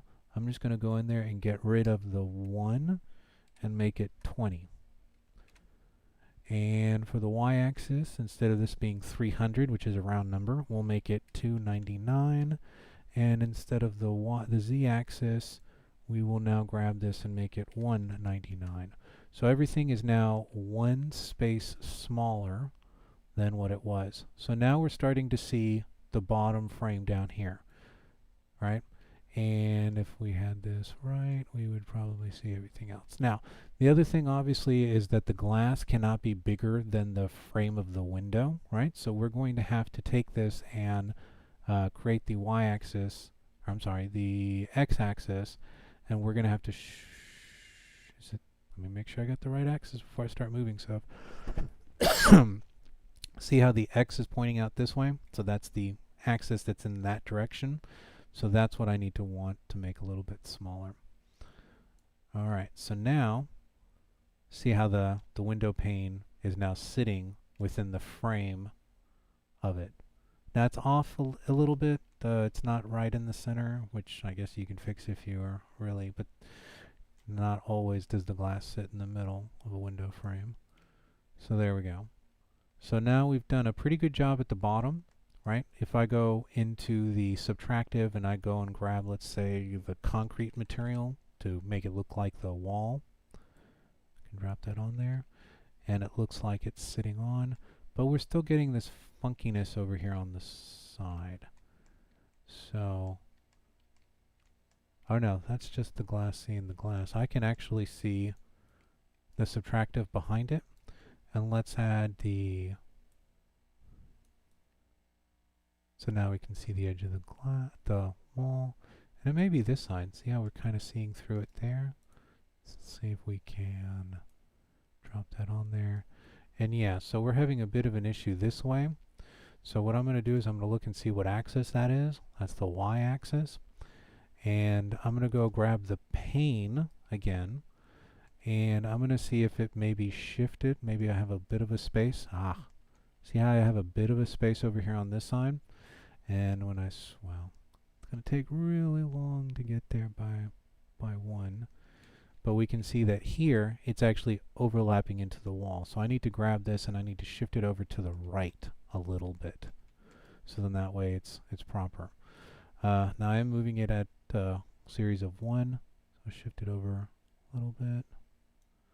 And let's see if that looks better. I'm going to make this camera speed 2 so we can move it a bit. Perfect. So now we can see the wall, right? The frame that's holding in our glass. And it doesn't look like it's cutting through, like into the open space between the inside and the outside material of the walls. Same thing with the bottom, right? So it looks like it's sitting on there. And then the same thing on the top. And I missed my concrete, so I'm going to grab my concrete and drop it up there as well. Fantastic. So now we have our first window with glass. Any questions about how that was created. All right, so we took a subtractive, we cut into the wall, we made a duplicate of that subtractive, turned it back into an additive, put glass material on the inside and the outside of that geometry, narrowed it so it's actually sitting inside the frame, and then aligned it with the frame after removing one unit from the X, Y, and Z axis, so it'd be just slightly smaller than the frame that it's sitting in. And then this way, when you walk up to it as a character, you don't see it cutting through, and you don't see any space between the glass and the wall. Okay? Any questions? I'm still having the gap issue. Okay. Despite how much I have moved it or changed its size. I even took off 10 off of each axis, and yeah, I that's still have that gap. way too much. It only Yeah. needs to be one unit. So if Well, it when was I did one unit, it just all the edges disappeared again. But I'll give it a shot. okay, I would keep redoing it. Punch another subtractive through your wall. Do the same thing again. This time, maybe keep the because you could. Okay, you know what? We'll do this one more time so that we can see it. And this time I'm gonna actually do it with like fixed sides so that I have like accurate measurements. So geometry. Make sure I don't have any material selected. So geometry. Grab a box. Make my box not quite so wide, so we'll make this 40. Then we'll make this side 100, and we'll make that. So we got one of these sort of like a higher window, or like if you had I guess a basement or something, you might have a window like this, like a thin, narrowy window. Okay, let's put that in its proper place. Got a piece of it on the outside, piece of it on the inside, and my dimensions are 40, 200 by 100. So with this one, we're going to subtract it. It's now subtracted. I'm going to go find it in my world outliner. I know I want this to be part of my second floor, and I need it to be second floor windows. So now it's in the proper folder. So when it's in the proper folder, right click, edit, duplicate. With that one selected, we're going to go back into its brush settings. We're going to say additive, and what I want to do is I want to knock down the sides 39, 199, 99. So I'm taking one unit off each one, and from there I'm going to go grab my glass material. So I'm going to go back into my starter kit, grab glass, put it on the outside one, put it on the inside one. Notice I did not put it on any of the other ones, and that may be part of what maybe you grabbed it and you did grab all adjacent sides and then threw the glass on there, but I'm literally just putting it on the front pane and on the back pane. So now when I look at it, we are missing a piece there, and I think it's because when we shift it, it shifts it over a little bit. So you see how it, because it can't move it into a middle unit, so it moves it one unit to one side. So from there, I'm going to make this glass thinner than the frame. I look at it's the x-axis that's on. So I'm going to thin that up until it's smaller than the frame, position it in the middle. So we can see now that I have a piece of the wall on one side, a piece of the wall on the other. One side I am still seeing through, but the other side I am not. The other side actually has a bit of a space. I'm going to slow my camera down again so I can actually zoom in on it. And we can see the gap on this side right there in the middle versus the other side where there is no gap and it's actually punching through the side of the wall. So what I'm going to do is I'm going to zoom back out and make my camera a little bit faster. And I'm going to see that I need to move my unit to the right. I need to move it this way. So at this point I need to move a half unit that direction. So I'm going to go to my transport tool. That's my y-axis. Here's my y-axis, it's green. Let's read the number that's in there. Negative 1800 to 4. So I'm not sure which direction it's going to move it, left or right. So I could do 75 and see which way it goes, or I can just grab this and shift it in the direction that I want and see if I can maybe eyeball it a little bit. And there we go. That side's okay. That side's okay. And now I can't see. Remember we were earlier, this was overlapping, so we were punching through the wall. And this side had a little bit of space. There's a tiny bit of space between that I could see there. Almost nothing on this side. But I'd rather have that tiny bit of space than have it punch through the wall. And you can, I mean, it's like a sliver. It's so thin. But there, doing it that way, I was able to use whole numbers, and I was able to just remove the 0.1, you know, if it was 100, 99. If it was 200, 199. If it was 30, 29, right? Until I got the frame correct. And there we've got a repetition of that skill, putting another glass in. Okay, cool. Did that help? Not for me. I'm still having the issue. Maybe after class you can, or on, maybe you can help me with it, because I don't want to keep up waste more time in class. No problem. Okay, so we've now got the glass. Now from here, basically, what we're going to do with this, let me see. I know Decory was trying to jump back into class. I just saw him.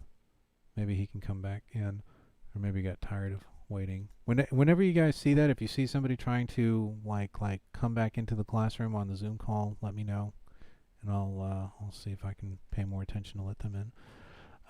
Okay, so from here, if we look at our checklist, right? So I'm going to go back to my checklist, and I'm going to see. Whoops, come on. Where's my mouse? Oh, wrong computer. Okay. So, creating an interior space using geometries, 2 of them. Creating second floor with the world outliner, right? So we've been looking at the world outliner and how to create folders there. We've created the staircase to the second floor, so we've punched a hole out on the between the first and the second floor. We placed a linear staircase there. We made the stairs the right size, and we punched the hole from the first to the second floor to be able to see it. And we've just created our glass windows. So from here, the idea would be to make the structure interesting, right? To create a structure that looks more than just a square building, that sort of looks more like what a house might look like. And so that's what we're going to do with the structure now. So as of so far, what we've been using is the box geometries to create shapes to be able to incorporate into this, but this doesn't look very much like a house. It looks more like a square. I've actually seen houses that are like this. I live close to Bel Air, so I've seen those, just these weird rectangular houses. But let's say I wanted to give myself a bit of a roof, like a normal roof that would be on a house, like a slanted roof. And maybe I would want to add, let's say, a garage to this house, right? So I'm just going to move that box out of the way, and I'm going to do the same thing. I'm going to go again to box, make sure that I don't have any materials selected. So I'm going to grab the box, place it here. I want it to be thin because the roof isn't going to be very thick, so maybe I'll make the x-axis, let's say 50, so it's thin. We do have rotation that's available on this, so I'm going to go rotate. I'm going to rotate this. I want to make it about 45 to 50 degrees, so let's go with 40. And this is going to be the slant for the roof. And now I just need to make it the right distance and make it go up, right? Or make it taller. So switch back over to my location tool, and in my brush settings, because remember this is still a geometry, let's increase the size this way, and then let's increase the width this way. And I think the width was 1000, so let's make the y-axis 1100, so we have a bit of an overlap. And then I'm going to scooch this in closer to my building, and then it's about placing it. Now that thickness is probably really thick, and the angle going up is quite steep. I might go back and change that. So let me go to my x-axis, which was the width across. Let's make this, instead of 50, let's make it 20, so we have a much thinner slab for the roof. Now let's me put this in a little bit closer, up and closer.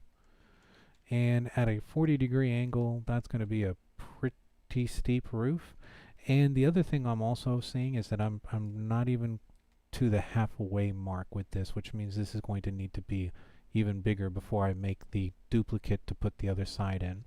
So let's make this, and actually by changing my degrees, I may be able to get a little bit better. So right now it was at 40, so you can see there. With this object still selected, I go into transform tools, there's rotation, it's at a 39-degree angle. It's a negative 39-degree angle, so let's make this negative 50, so it's got more of a slant. That changes how its relationship to the house, so I'm going to push that back in. And the one thing I'm trying to avoid is making sure that I can't see this thing come back through, right? So if I did that, you can see the edge there. I don't want to see that edge there. And also my roof's not long enough. I think here we did 1500, so let's make this 1600 and then center it back over the house. Yay, so now we have a bit of an overlap on the front and just a tiny bit of an overlap on the back. Let's make that a little bit bigger. So I'm going to go, let's say 1700, and then that way we have a bit of an overlap on the back and a bit of an overlap, a little bit more of an overlap here on the front. Okay, fantastic. This thing does come down quite far. That's not common for a roof to have the edges like that. So we'll move that up and over. And again, I'm just trying to make sure I avoid seeing that cut through. There we go. So once I have the one side and I'm happy with that, what I'm going to do is I'm going to duplicate this. So select Control, and there it is here. Now it's not in a folder yet. This could be second floor. It could be roof. So maybe we want to set up a new folder, call it roof. I'm going to again go up there, new folder, call this roof, select the object, right click, move to, oh, it's down there at the bottom. Let's move that up a bit, right click. Oh, this thing needs to move. Dismiss. Right click, move to roof. Now it's in the roof, and from here I can right click, edit, duplicate. Now it's in the same degree as the other one was, so if it was negative 50 to go this way, the reverse of that should be 50. So let's go here to location. There's the rotation. Rotation was on the y-axis, so I'm going to make this 50 degrees. Now we have it, we have the other side of the roof, and now it's just a matter of placing it in the right location. So roof wasn't wide enough, right? So I'm going to delete the second copy, go to this one. The z-axis needs to be a little bit taller, so that way it'll reach more towards the middle. So we'll increase that, up, over. That may be too much, but we'll play with it. So we have it, right click. It's already in the correct box. It's in roof, right click, edit, duplicate. With the second one selected, really at this point doesn't matter which one, go to details. First one is a -50, so we'll go 50, and we'll scooch this one over to the side. And this time it is indeed too tall, right? So we're getting an overlap that's not normal for a roof. So at this point what I can do is I can just grab, go to brush settings. The number there is 782. Let's make this 700. Go to the other side, do the same thing, make this 700. And then we slowly start bringing this back.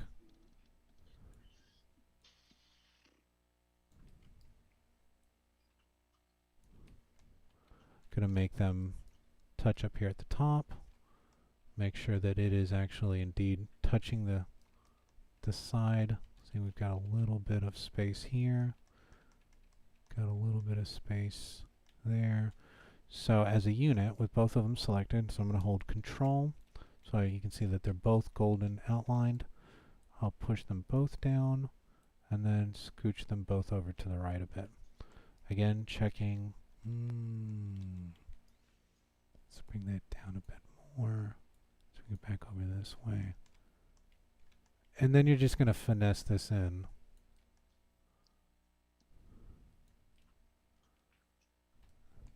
Almost.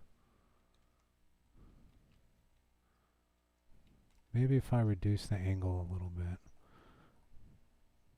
So here's a situation where we have two objects selected. They have multiple values for their y-axes, so you won't be able to actually go in there and make a change. You can select one. Let's make this -60, so it's got a bit more of a slant. Go this way, and this one would be the positive side of that, so we'd go 60 with no negative. I'll grab both of these, push them down, and then maybe push one out a bit to get their axes to line up again, and then grab the other side, and with both of them selected, move them .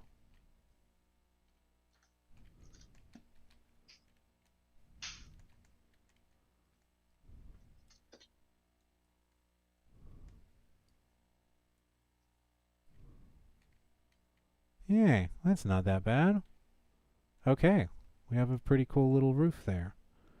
Alright, now, don't worry about trying to get the square in the middle. We're actually going to do that in Lab 3 when we start talking about our brush editing tool. So there is actually something that allows us to go through and make changes to these shapes, other than what we're seeing, what we can do with their brush, with the brush editing tools where we can change the X, Y, and Z axis. We can actually grab a point and shift it till we can create a unique polygon shape or whatever you want to call it. But we'll do that in Lab 3. Right now, just leaving the hole there is fine. And if I was to now walk up to my structure, I should have a 2-story house with a slanted roof. I do. So now we have a slightly fancier structure than what we did before. Alright, so I'm going to hit Escape. I'm going to add a couple of things to this. I want to add a small garage to the side, and I also want some support for the roof. So what I'm going to do is I'm going to go grab a cylinder shape that we haven't used yet, and I'm going to drag one of those out on the floor. Obviously it's going to come in way bigger than what we need, but we're going to still with it selected. I'm going to come over here to its details panel, brush settings, and we're going to look at the outer radius. We're going to make this a thinner column so that we actually have columns on our house. And that might seem a little oversized.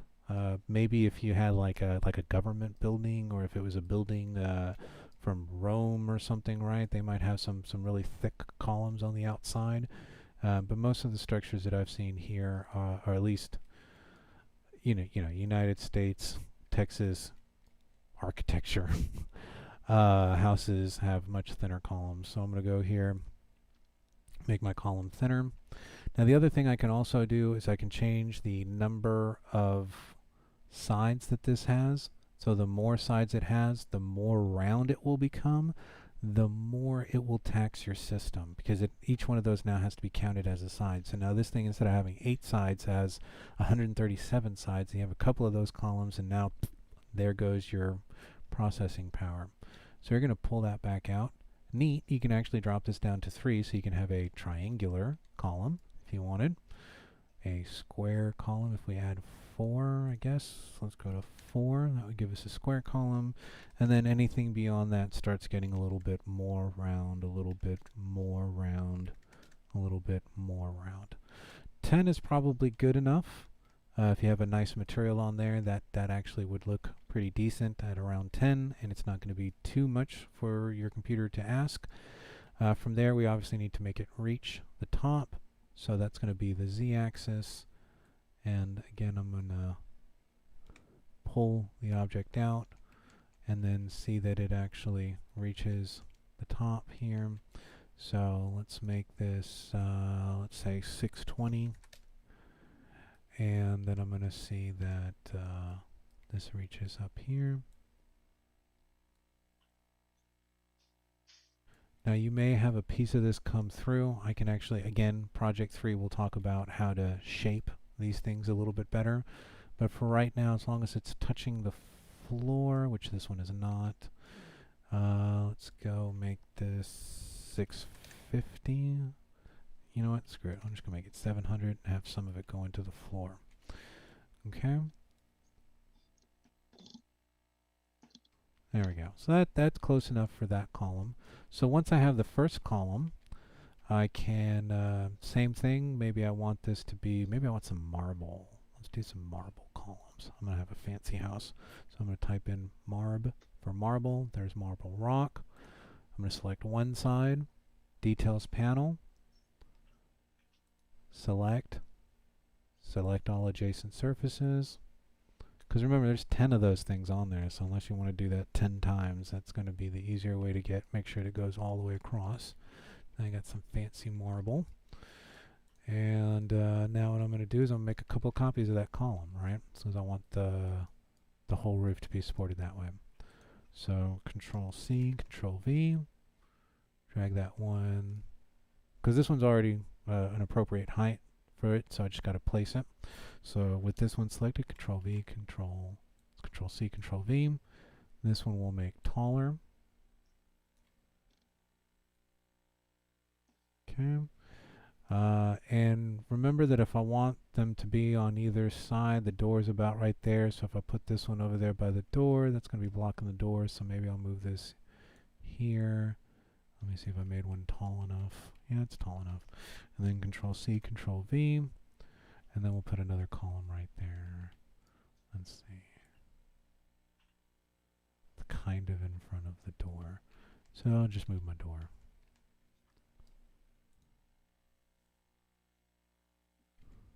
There we go. That looks nice and fancy. I've got columns in front of my doors. That must be important. Right. And you can place that out a bit. All right, cool. So now we have a fanciness there. If I want to create some tile, I could go look and see if I have tile. Ceramic tile, probably not the right kind of tile. Now, this is when we start looking for materials, right? Or we start looking in our marketplace, because at this point we've made our house fancy. I didn't add the garage, but maybe we'll have some time here in a minute. But I want to get into how to download a materials pack. So at the moment, if I go to my content folder and I don't have anything filtering that, I would see the folders that I have. Now by default, I would have one first person BP, geometry, maybe MS presets, I'm not sure, and then the starter content. I have a couple of additional folders that are here. One says free furniture pack, one says MS aquatic, maybe MS presets is not one of the ones you guys see. Ocean floor, I have wild berries, and I have water materials. Now, where did Martin get these folders? So, I have two projects open. So, what you do to go grab your material folders is you go back to Epic Games Launcher. This is why it's important to have this guy here. And remember that we're in the Unreal side of this. And then from there, we're going to go to Marketplace. Now, you could have done it here, right? The way that we got to this. There is also a way to do it from Epic Games. So if you're in Epic Games, you will see the options that you have across the top, and one of them is Marketplace. Guess where that sends you? Same place I am right now, right? So either way, you can get there. You can either do it from the software, takes you directly to it opens this up, or you can go to the web page. You can type in epicgames.com, go into the Unreal side, and then log into your account. You'd be in the same place. Or you can do it from the Epic Games Launcher like what we just did. Now, the Marketplace is basically going to be a place where people who have created content for Unreal sell it. So you don't even have to make video games. You could just make really cool content. I actually had a student of mine, or not my student, but somebody that went through my audio class, and he was pretty gifted at making things like this, making nice models and things. And he ended up selling, I think it was a pack, several packs in the Marketplace, and actually did pretty good. Made more money than I did in a year teaching. So I actually call that pretty good. And he did it with a pack. So he was making money while he was sleeping. Somebody goes online, they see your pack, they like the pack that you have, and they download it and they pay your price for it. Now, I don't want anybody to spend any money in this class. 0 if possible. Now, if you find a couple of packs that you like, I have run across those from time to time, and I'm like, oh, I don't care how much this thing is. I'm going to buy it because this is really, really cool. So, to get the free packs, we're in Marketplace. There's a heading over here called Free. Click on Free. What that's going to do is it's going to open up all the packs that currently Epic Games is providing for free. So this changes from month to month. From month to month, they make different packs available from different providers, from different people that are making packs. And the reason they do this is so then that way people can demo different stuff. They don't have to pay for it. And if you really like my pack, maybe I've got 10 or 15 other packs, and now you know I'm here, and my quality's good, and maybe you'll go back and you'll go see some of the other packs that I've got, and you'll go and pay for some of those, right? So this is again like the typical drug dealer, crack dealer, right? They give you the first one for free, and then the rest you have to pay for, right? So again, this is kind of cool of them to do in that respect, that they're providing all these free things for us.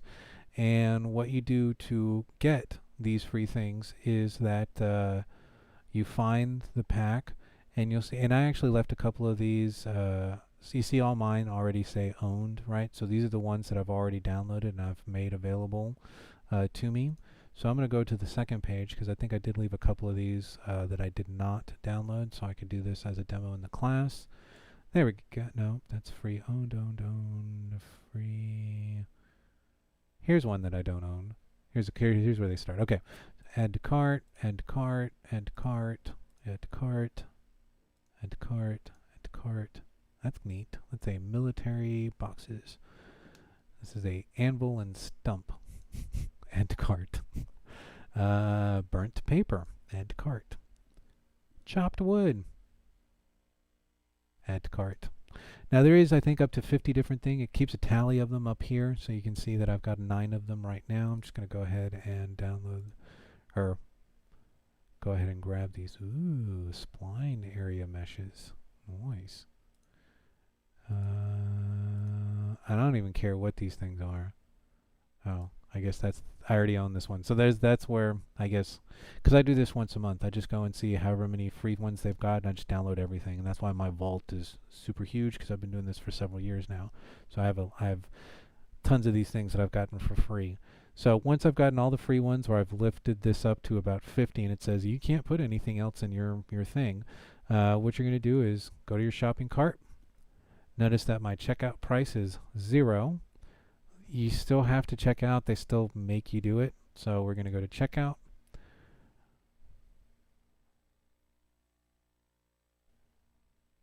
Okay. Yay, no personal information. Place order. And that's it. You're done.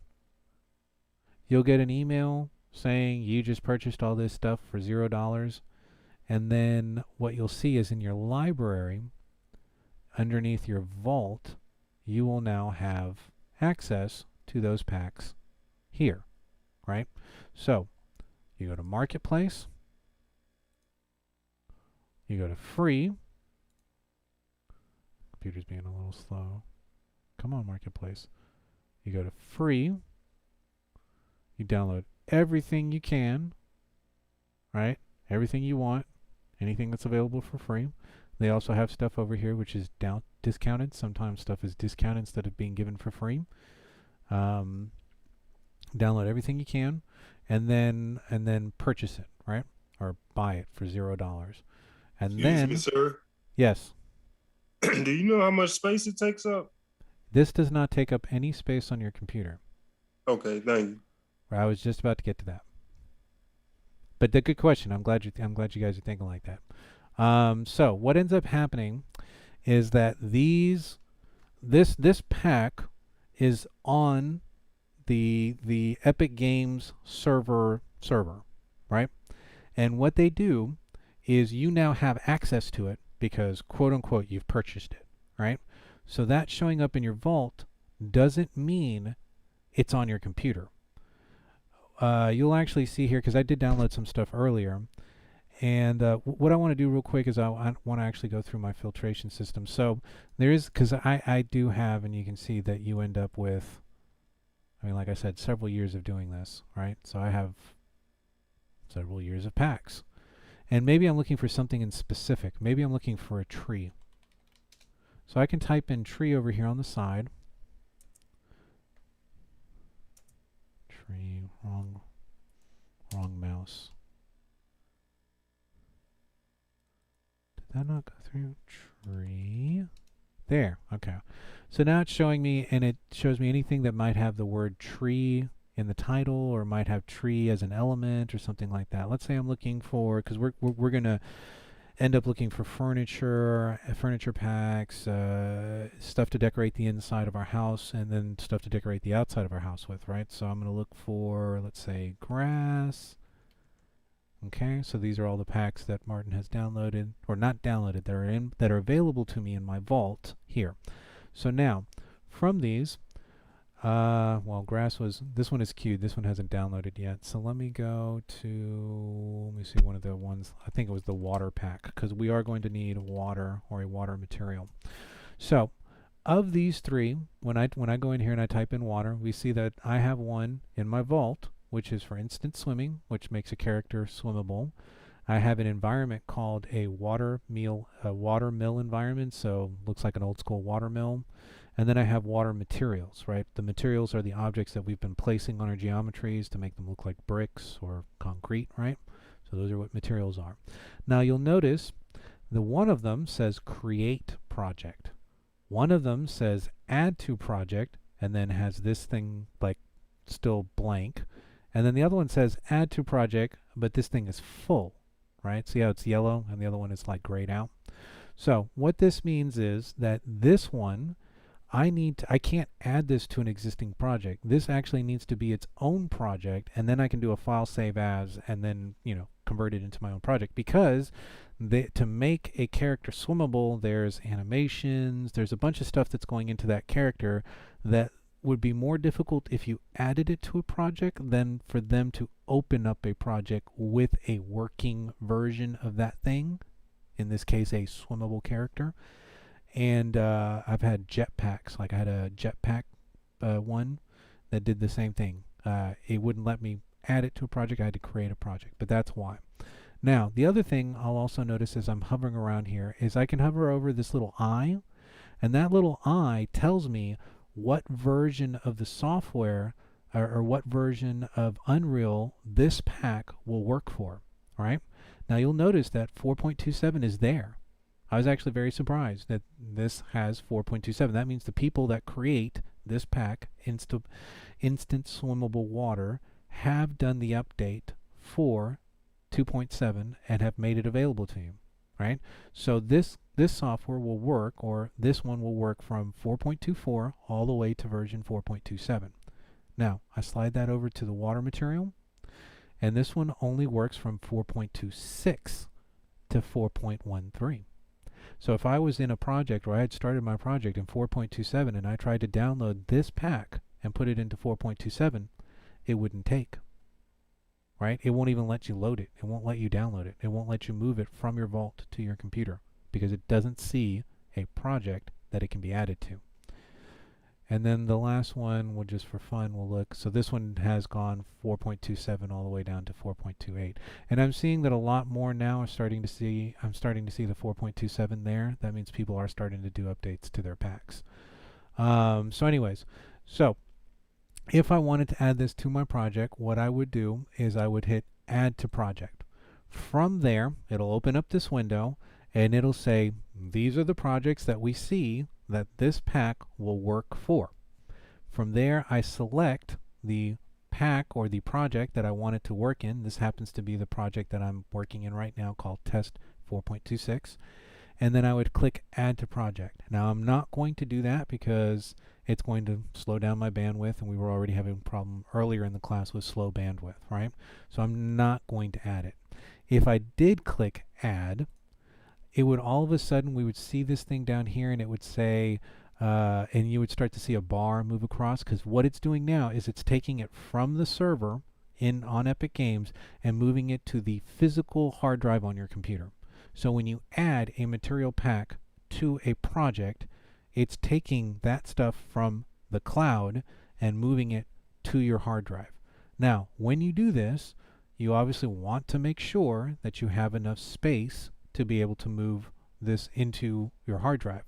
So if you go to see how this is like a link, the name of the material is or the name of the pack is a link. If I click on that, it'll open up the original pack to show me what it looked like. And here it should give me its file size. So questions 4.23. That's how many materials there are. Sometimes people do it, sometimes they don't, because this is for them to fill in. So support add to project. So it's not giving it to me here. What I could do, so let me go ahead and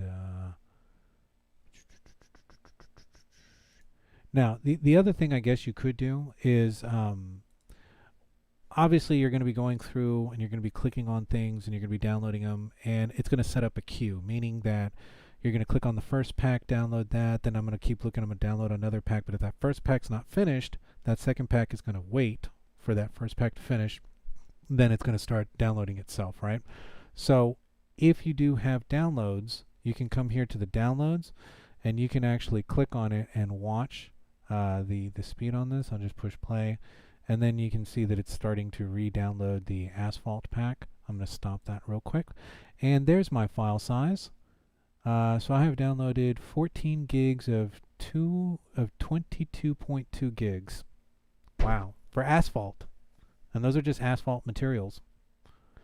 So that's 22 gigs of space that this pack needs to be able to download on my computer.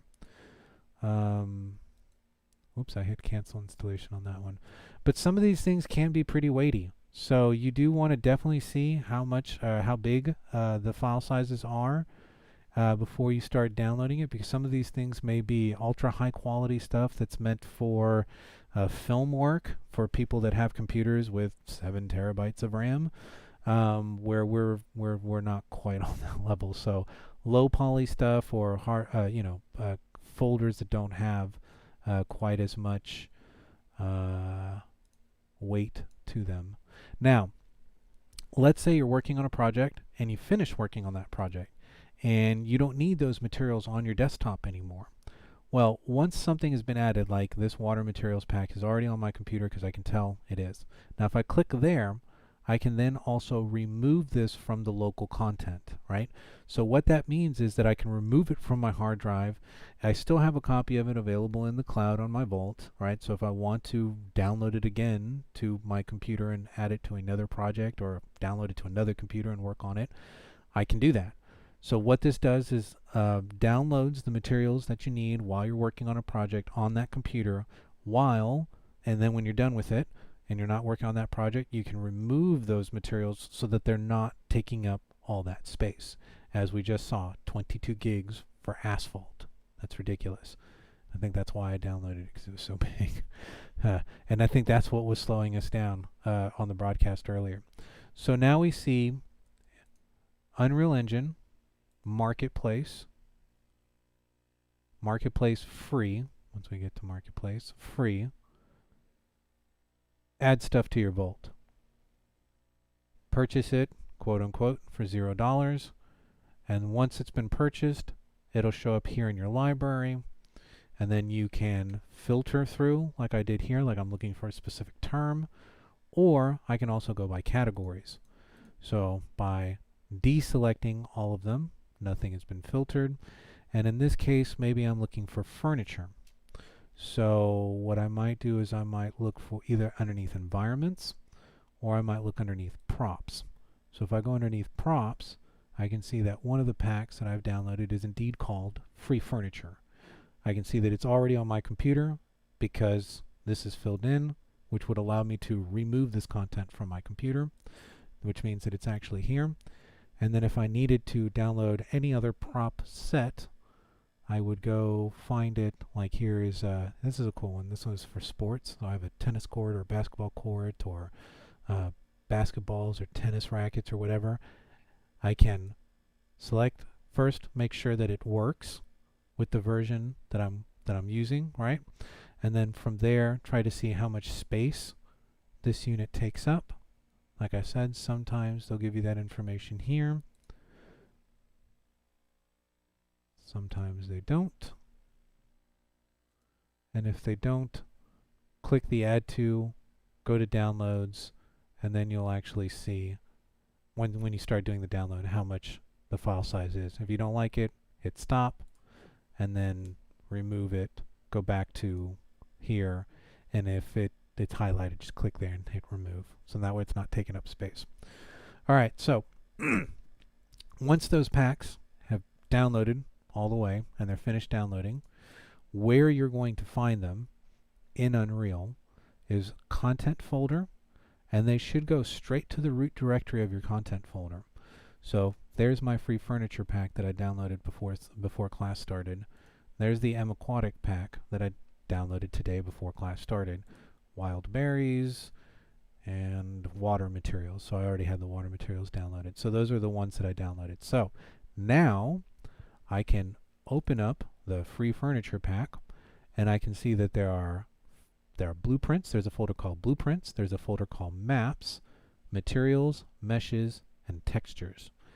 Now the blueprints, if we open up that one, we can see.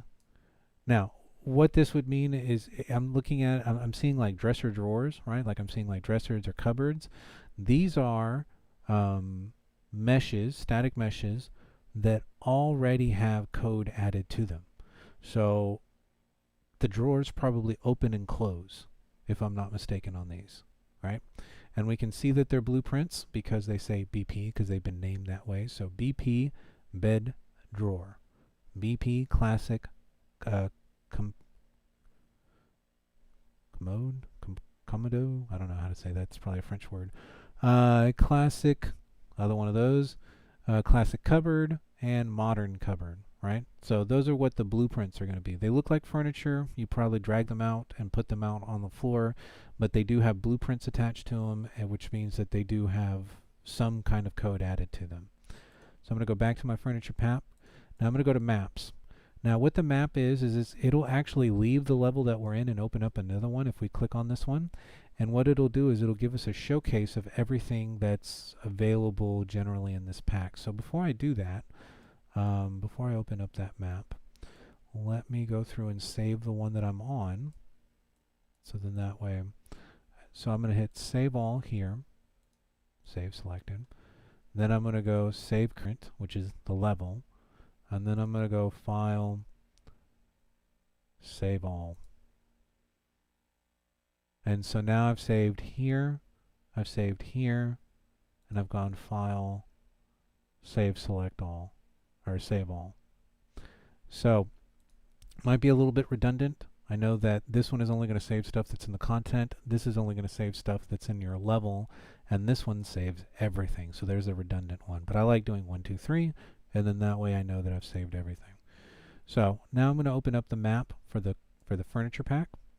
And what we should see is a blank level, the plane with all the chairs, tables, or whatever comes with this pack.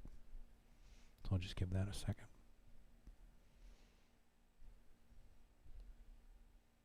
Hopefully that doesn't take too long. Because it is the first time I'm opening up this map, so that's probably why it's taking longer than normal.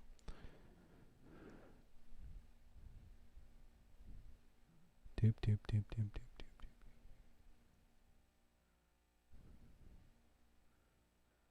Oh yeah. There it is. Okay. So, this is the furniture pack. We have a plane. We get to see each one of these. Now, right now, it's building all the materials. That's probably what took it. Awesome. So there's a couple of chairs. And these things start filling in. I think these are some of the ones with the moving stuff, right? It has pictures, photographs, lampshades, TVs. Do we have a TV in here? We have a bunk bed. We have sort of like a, like if you're creating like a creepy clinic thing, that would be a great one right there.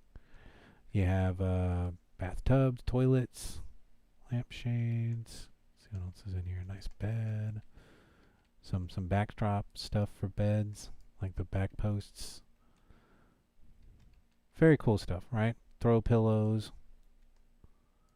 And yeah. You think? See that error message I'm getting? Norton says there's something using a lot of information on your computer. Anyways, so I could let all this stuff fill in, but you guys get the point. This is what's available inside the free furniture pack. So what I'm going to do is I'm going to go back to my map.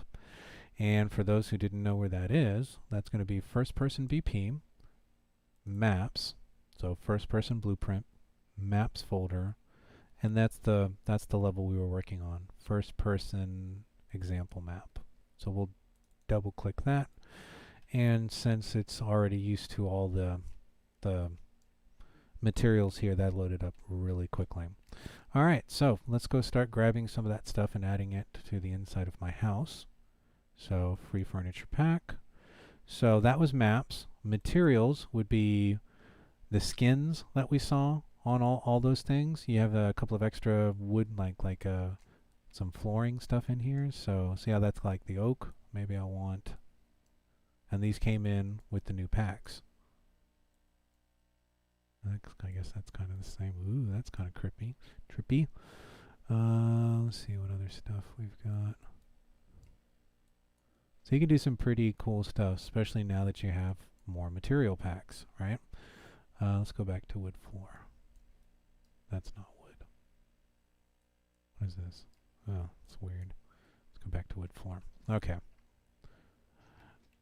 All right, so those were all the materials that came for the furniture to dress up the furniture, but that I now have access to, that I could start throwing on other stuff, right? Like my floors or my walls. The next one would be the meshes. The meshes are the non-blueprint objects, right? So they don't have any code on them. They're just the objects themselves. So let's go ahead and make the first room more livable by adding, let's say, a nice fancy modern couch. So there's a couch. Put that up against the wall. Maybe we'll put that back there. Let's put a coffee table. Let's see, does this one have the TV? Oh, there is a TV.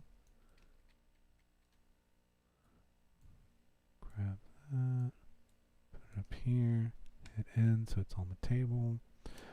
Grab both objects, rotate them so that they're facing the couch. It's a really big TV. It's a really small couch. Now if you're having things like this where this looks smaller than that, I can always go to this. I'll lock in Details panel on the scaling tool. And as long as you scale something evenly, X, Y, and Z, you can make it bigger without any stretching. So I can go 1.2. Now that couch looks bigger and it looks more appropriate for the size of the TV and the table. Maybe I don't like the size of the table. It's in lock. Let's make this 1.8. So it's a little bit thinner, smaller. Now my TV's floating. End key on my keyboard. And that looks properly sized now. Right? So grab an object from your meshes, drag it onto the floor, use your Details panel with your scale locked, so then that way the X, Y, and the Z. Let me show you what it looks like when we don't do that. Let's say we unlock this and we stretch one side out. See how the materials look stretched now? See how there may be some kind of tolerance to this, but generally speaking, it does not make it look very nice. So what I'm going to do is I'm going to go back to one of these. That one's 1.2, so I'll go back to the other one, make it 1.2. Couch is back to the right size. Push that back up against the wall. Okay. And then you can start, decorating the rest of the house. Let's grab a picture. Put that on the back wall.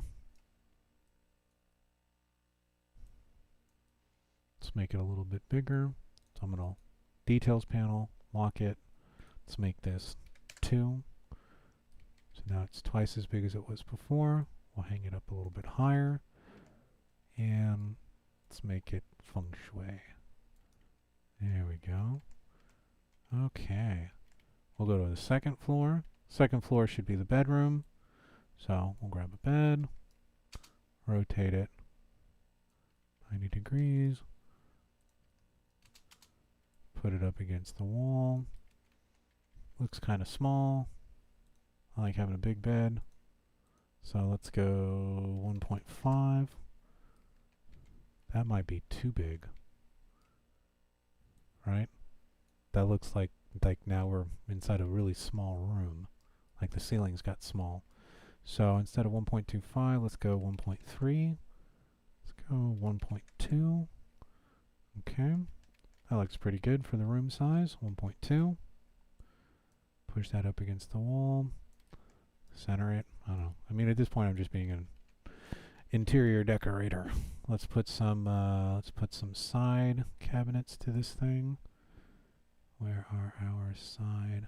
So we have side drawers. See at the front. So that's definitely the front. Again, a little small. Let's make these 1.1 instead of the 1.2. Put that up against the bed. Usually you want to pair these. Control C, Control V. So copy, paste. Put the other one on the other side. Okay, let's give this person some light. So we're going to look for a lamp. Grab the lamp. Put it on the table. Control C, Control V. Lamp's on the other side. Right? So you guys see how we're starting to like build the environment, start building the room, right? So have fun with it. Try to try to decorate this as much as possible.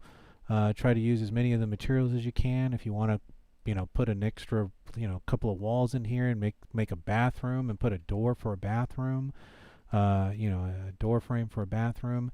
If you want to give this person maybe a little work area, so you'll give them like a little table, flip it up against the wall, put it in front of a window, whatever you feel like, knock yourself out. And just dress up the environment as much as possible on the inside to make this believable area, right? So now if I walk through,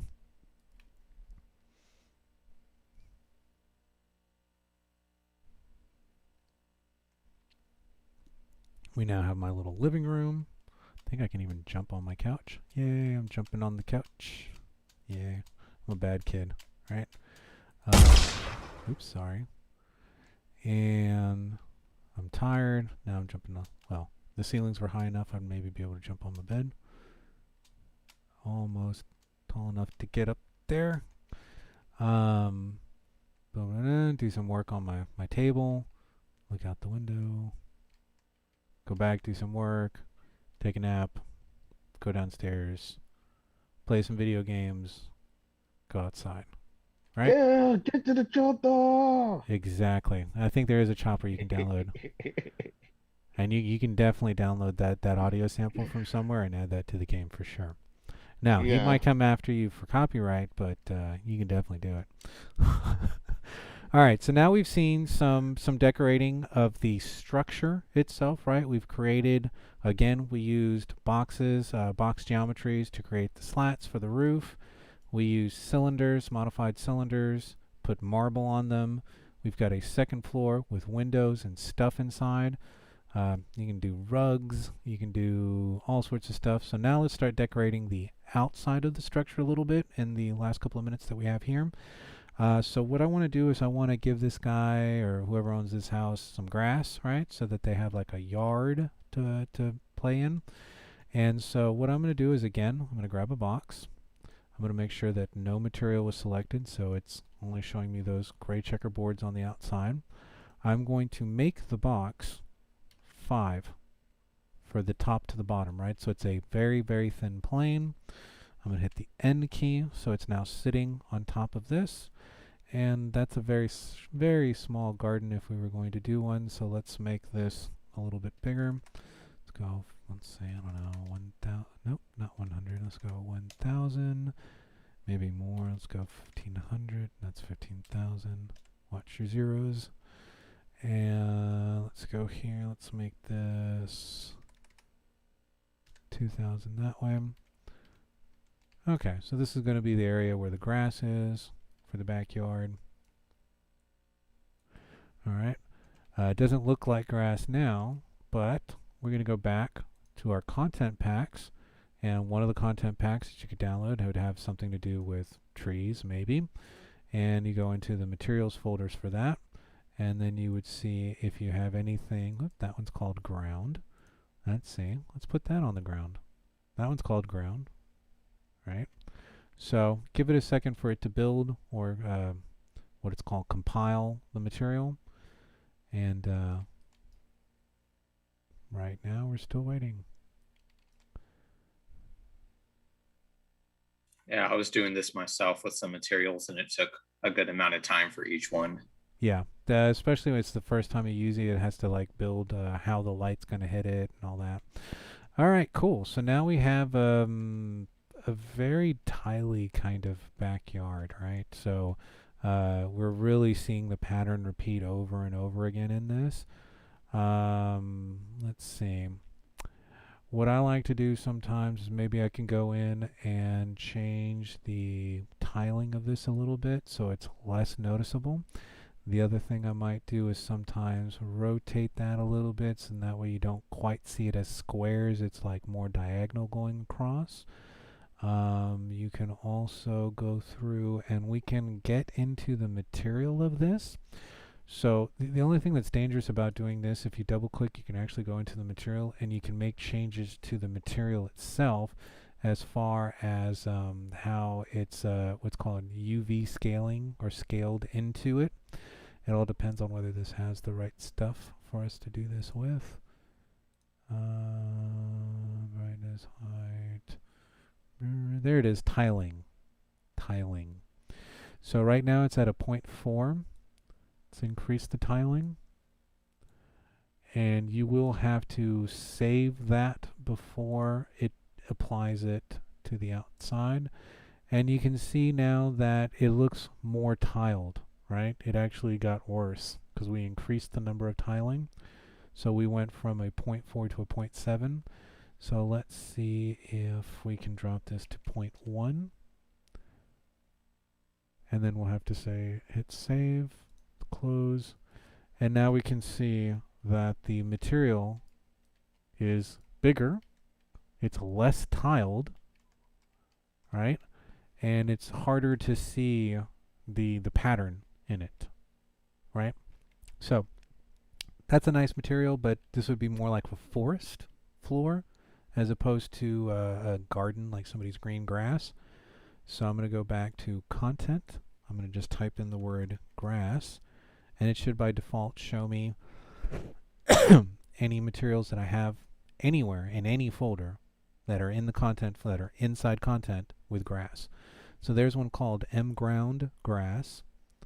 So I'm going to add that in. And actually does a pretty good job of hiding the tiling. Let's click on it, double click on the material, and we can see that this material is way more complex than the last one that we were using. And a lot of the stuff that I was looking for was actually over here. And you can make a couple of changes, and then tiling would probably be over here on this side if you wanted to make some changes to that. In the meantime, this is actually a pretty nice little ground. I'm okay and happy with that. I'm going to go ahead and close this one and the other one. And okay, now we have a outside backyard that has some grass. All right. That looks kind of weird as far as having the edge there. So if you wanted to, you could maybe apply that to the side. We now have like brick grass, which looks weird. So what I like to do is I like to take this and push it into the floor just to where we get just the top edge of it. And we get less of that effect. Nice, right? So as a character walking, you know, let's go. And it's always good to push play and demo everything you do. So we'll go over here and see. That looks pretty good, right? The edge is sharp, but you know, breaks on one side, so you would expect that, like a, you know, manicured tailored how can I say that word? Manicured tailored lawn. Wow, that's a tongue twister. All right, so now we got our grass. Now, from here, we want to make this just a little bit fancy because we've got a fancy 2-story house with marble columns. And we probably have somebody that comes out and works on our lawn, not just cutting it, but doing some landscaping, right? So let's go in. And this time I'm going to go into, let's see what MS presets does. So this was one of the foliage ones. Foley materials, Foley textures, master materials. So I think this is the one that I didn't finish downloading that cut off before it finished because it was taking up bandwidth. So let's look and see what we have in wild berries. Let me go to meshes. And this one has blueberry bushes. So that's what this pack is all about. I'm going to grab one of the meshes. I'm going to place it out on the floor. We will wait for the materials or the shaders to finish. And we will now have a plant in our garden, which is a lot easier than doing it in real life. Anyways, because I've tried gardening before. And bugs eat everything. Now, this particular material has movement. There is the idea of, it almost looks like wind blowing, right? Like the plant isn't just stationary. This is actually really cool. And the only caveat that I would say is that if you are mixing materials from different packs, and one of them looks like it came from a hurricane, and the other one looked like it came from like a field that didn't have any wind blowing in it, one's going to be moving in the background, and the other one's going to be still, which is going to look weird, right? So, you know, and a lot of this is about their materials and how their materials are placed and all this, and it gets a little bit beyond our pay grade in this introductory level class as far as that's concerned. So just try to be consistent. If you're going to pick up a material that has blowy stuff in it, try to have all your trees blowy, your bushes blowy. If not, try not to have them blowy, right? Try to find the ones that don't. Trust me, there are enough packs where you'll be able to do this no problem. So once that's there, I look at that bush. I go, that's a sad bush. It's all by itself. Let's make some copies. Control C, Control V. But as soon as I do that, we now start getting what look like the tiling in our grass, right? Where it's the exact same bush in exactly the same position, and in nature that don't happen. So what I'm going to do is I'm going to rotate that plant this way. I'm going to rotate that plant that way. I'm going to make one plant, let's say 1.1, so it's slightly bigger. I'll make the other plant 0.9, so it's slightly smaller. And now we have that same material that now looks like not the same plant, right? It looks like they're related. Looks like, yeah, it's a bush of those plants, but it's not exactly the same plant, right? And so this is using your materials or your meshes in a smart way. So instead of having my game have to create a mesh and a material for this, a mesh and a material for that, a mesh and a material for this one, I just use the same plant over and over and over again, slightly rotating, slightly changing the size, scale, whatever. I could maybe go in there and maybe change a little bit of, the material that's on there. Lots of different things that you could go in and make very, very little changes to and get a lot of result from. So from here, I wish I had a tree. Let's see if we have any trees in here. And I do not have any trees. So we're not going to be able to add any trees. Let me type in grass. Let me see if I have any grass. All those look like grass materials, and I don't have any grass meshes. So if I had more time and I had finished downloading all my packs, we'd have more stuff that we could add to our garden. But for right now, this is the main skill, is taking a mesh, putting it on the floor, making multiple copies of that mesh, and making slight alterations to it, so then that way they don't all look the same. Now, the last skill that we'll finish up here is making the pond or the water material. So we're going to have a little pond area. And to do this, we need to create a dip in the floor, right? Because a pond is it's below ground, right? It's under the ground surface. So again, I'm going to go grab, I could grab a box. Let's grab a sphere this time. So I'm going to grab a sphere. And obviously that's way too big. So let's make the radius of the sphere smaller. And that's probably fine. I'll dip that into the ground, right? And maybe what I'll do is I'll stretch that side, and I'll stretch that side. Yay. So that's going to be, we're going to have a round pool, or a round pond. So once that's there, I'm going to make this material a subtractive. So we'll actually punch a hole through our floor, right? So this is now going to be the water basin for the pond. And if I want to, let me see how far down I can push that in.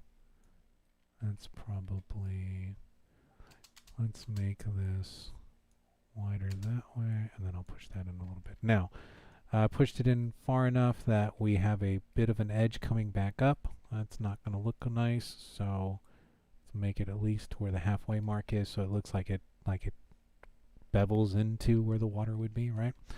Now, from here, we have choices as far as what we want the bottom material to look like. So I'm going to type in the word pond, and we do have pond surface plants, pond scum. We have river bank rock pond. Let's see what that looks like. Okay, that's not that bad. It looks sort of like pasted over concrete.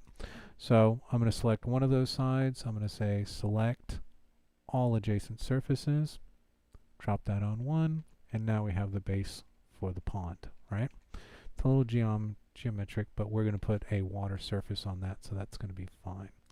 Now, from here, everything that we've added a material to has been a geometry. We could create a basic with the water. I still like using my geometry. So I'm going to do the same thing. I'm going to go to geometry. And the only reason I bring up basic is because basic has this thing called a plane. So a plane is a single-sided object. Notice that it doesn't have a material on the back side. It only has a material on one surface. It'd be easier if we did that. There you go. Right? And you could add a water material to this. The only problem is that you'd have to stretch it, which again, I'd rather just go grab a geometry. We will grab a box. I will make this ultra thin, like 1, so that it acts like a thin plane. But here we have a top and we have a bottom. So I'm going to put this closer to where our pond is, more or less in the middle.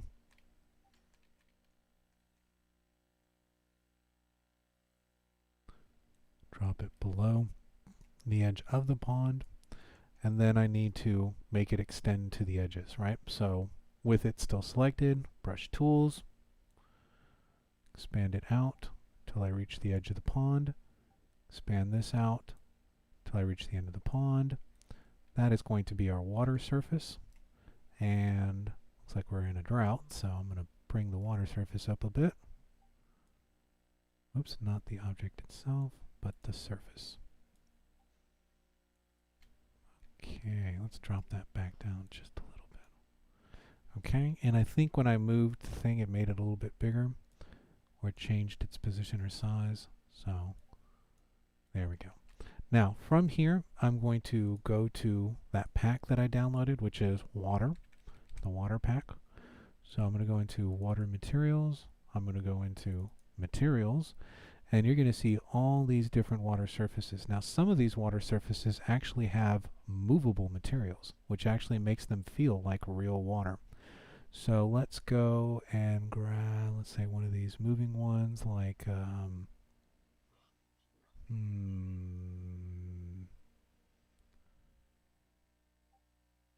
let's do this one. Might take it a second. It's one called Ocean. It's the one I was looking for. Clean water, sand at the bottom. Did that not? There we go. So now we have a water surface. It's actually reflecting light coming from the sun. It's reflecting objects in it. Very, very cool. And you can see it's wiggling a little bit, right? Because water would have a wiggling effect to it. So this one happens to wiggle a lot. And let's see if we can push this out to the edges so it'll meet the edges. And you can actually see how big this is. So this is probably not going to be a good water surface because the illusion is kind of lost as we get to the edges here, right? So that one maybe has a little bit too much movement in it. And let's go find something. My favorite has always been the pond scum. So we're going to drop pond scum.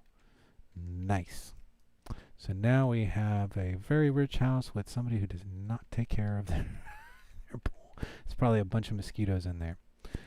Let me raise that surface up so it's getting closer to the edge. And we can see that there is a little bit of movement in there. You can kind of see some wiggling. Right? A little bit of wiggling. And it's kind of cool. I like that one. You can play around with obviously all the other different waters that are there. See which one you like the best. There's the one, there's ocean, lake. Anyways, there's quite a few of them in there. Now, from here, okay, so we're getting close to the end of class. So we will finish up with making the pond because there's like a little waterfall that I was going to show you how to make using a particle system that's already available here in the water pack, which would be just so that you could see particles, and you can have waterfall particles. So we'd create, sort of like somebody has like a little waterfall in their pond, and we're going to create that effect. So Wednesday when we come back, we'll finish up our pond, and we'll finish up dressing up the house, making it look a certain way, and that should take us all the way to the end of Lab 3. So if we go back and we look at the labs that we had for, Lab 2, create an interior space using a two-dimensional geometry. We did that. Creating the second floor with a world outliner. So we looked at the world outliner for organization, and then we created the second floor using the world outliner, copy-paste. create a staircase to the second floor. So we used the same thing we did to cut the door out, to cut the hole through the first and the second floor, and then we added the linear staircase there. You can use whichever one you want. Again, we used the subtractive to cut out a glass, and then we turned the subtractive back into an additive and added the window pane and sized it so it fits exactly into the window pane. From there, we made the house look interesting by adding a roof, adding columns. We could have added, we had a little bit more time, a garage area to this, which I think if you watch the videos, I do. From there, we talked about adding packs from the marketplace, right? So we saw all the do's and don'ts with that. Definitely looking at how much space you have on your computer prior to downloading and making sure you're not downloading high quality packs, which 20 gigs, 50 gigs for Asphalt is ridiculous. You're gonna have to leave messages, whoever you are. And then we were decorating the outside, which was the plants and the tile that we left, or the grass that we threw in there, and we saw how to mess around a little bit with the materials to change their shape. Not the materials, but to change what's called the scaling on it, so we can get more or less tiling.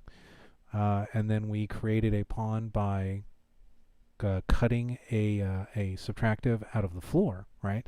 And the only reason that worked is, remember that we left the thickness at 200, right? If our floor had been thin, like if it was only like 10 units from top to bottom, and then we made this hole, well, we would have cut through and we would have seen the sky dome underneath, right?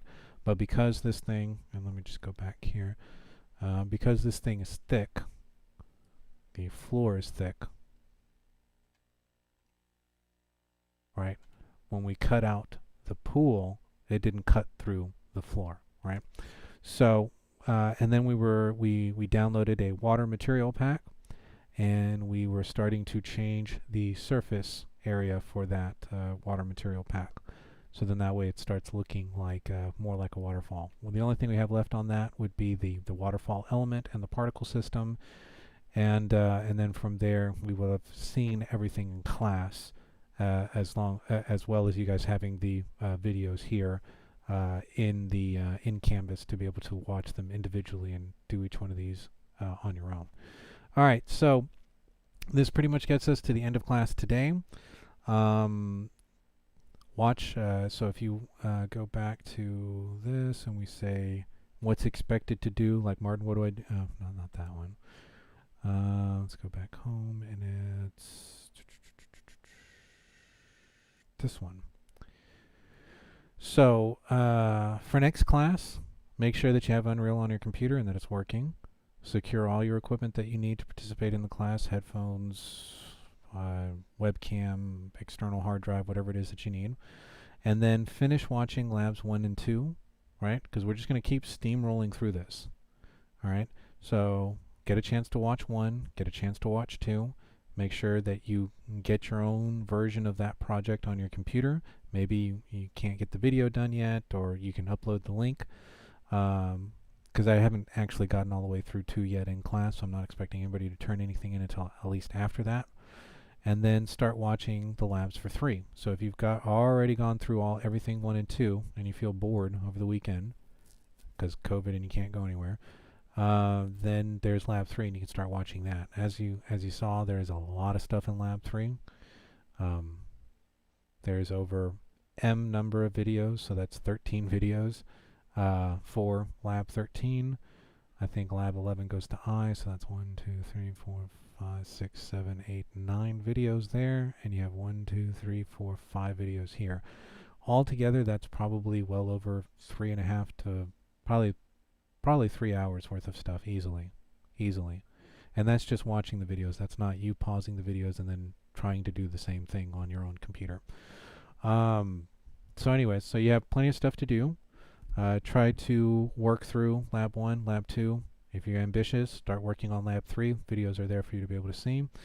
The link to the class will be here. So as soon as I finish with this live link, will then turn into a link on my YouTube page, and then I'll make that available here, so you'll have a record of the class.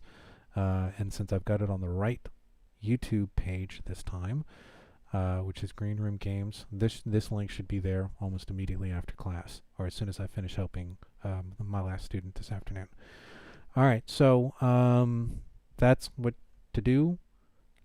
Make sure your computer's working, make sure Unreal's there, make sure you have an account with them, start watching the videos, start creating your own version of the projects, following the videos, and then if you have all the stuff to downloaded to create the video walkthrough tutorial and you want to go ahead and post it and send me a link, fine. But I'm sort of expecting that over the weekend. Again, remember that none of these things are due until November the 1st, which is the very, very last day for labs to be taken in at full credit. So you do have time. You don't have to sweat it. But I would definitely start getting used to it, because it takes a while to get used to the tools, how to move stuff around, and God knows you're going to run into a couple of problems here or there. So start working. Yay, that's the end of class. I'll see you guys on Wednesday. If you have any questions between now and Wednesday, you can send me a link on the inbox. So create a email, send it to me there. I will try to, between now and Wednesday's class, look at that at least once and get back with you if you have any questions. If not, if the question is too long, maybe I'll make a video tutorial for you, a short one. If not, I'll address it when we get into class on Wednesday. But Wednesday's class, we should be finishing Lab 2, and we'll start with the videos for Lab 3. Okay, so you guys are free. I'll see you guys on Wednesday. And for those that had questions that pertain to individual things that was happening on their computer, I think James was one. Somebody else asked me another question. Yeah, I was No, I was the having- one too as well. Okay, so let's hit James first, because I think you were the first person to ask me a question, if I'm not mistaken, and then we'll move from there. For everybody else, you're welcome to stay if you have time. If you have to go to another class, go to your other class. But it's after 3 o'clock, so you're welcome to leave at this point. Anything that we talk about will still be part of this recording and will be available for you guys to watch later if you want. Okay, so James, tell me what's going on. Thank you. Right. Once I wait for it, install the engine version. It happenly sent the browser already came up, so I see the no projects in my recent project on it. But I didn't even start with it.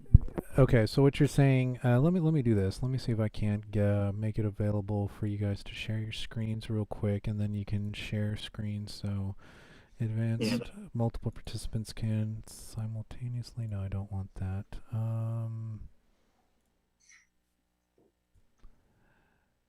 One participant at a time, and sharing options, only the host, all participants. Who can share? All participants. Who can start sharing when someone else is sharing? Only the host. Okay, so go ahead and share your screen with us.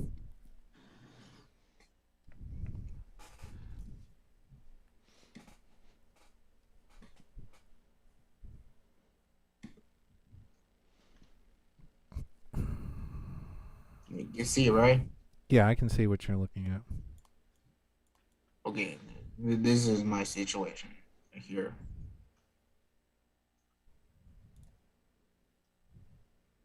Hold on, I'm trying to get this over to the other screen so then that way we can all see it.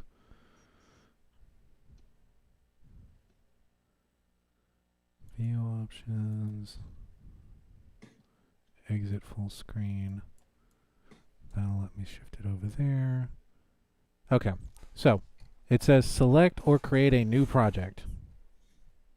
Yes. Yes.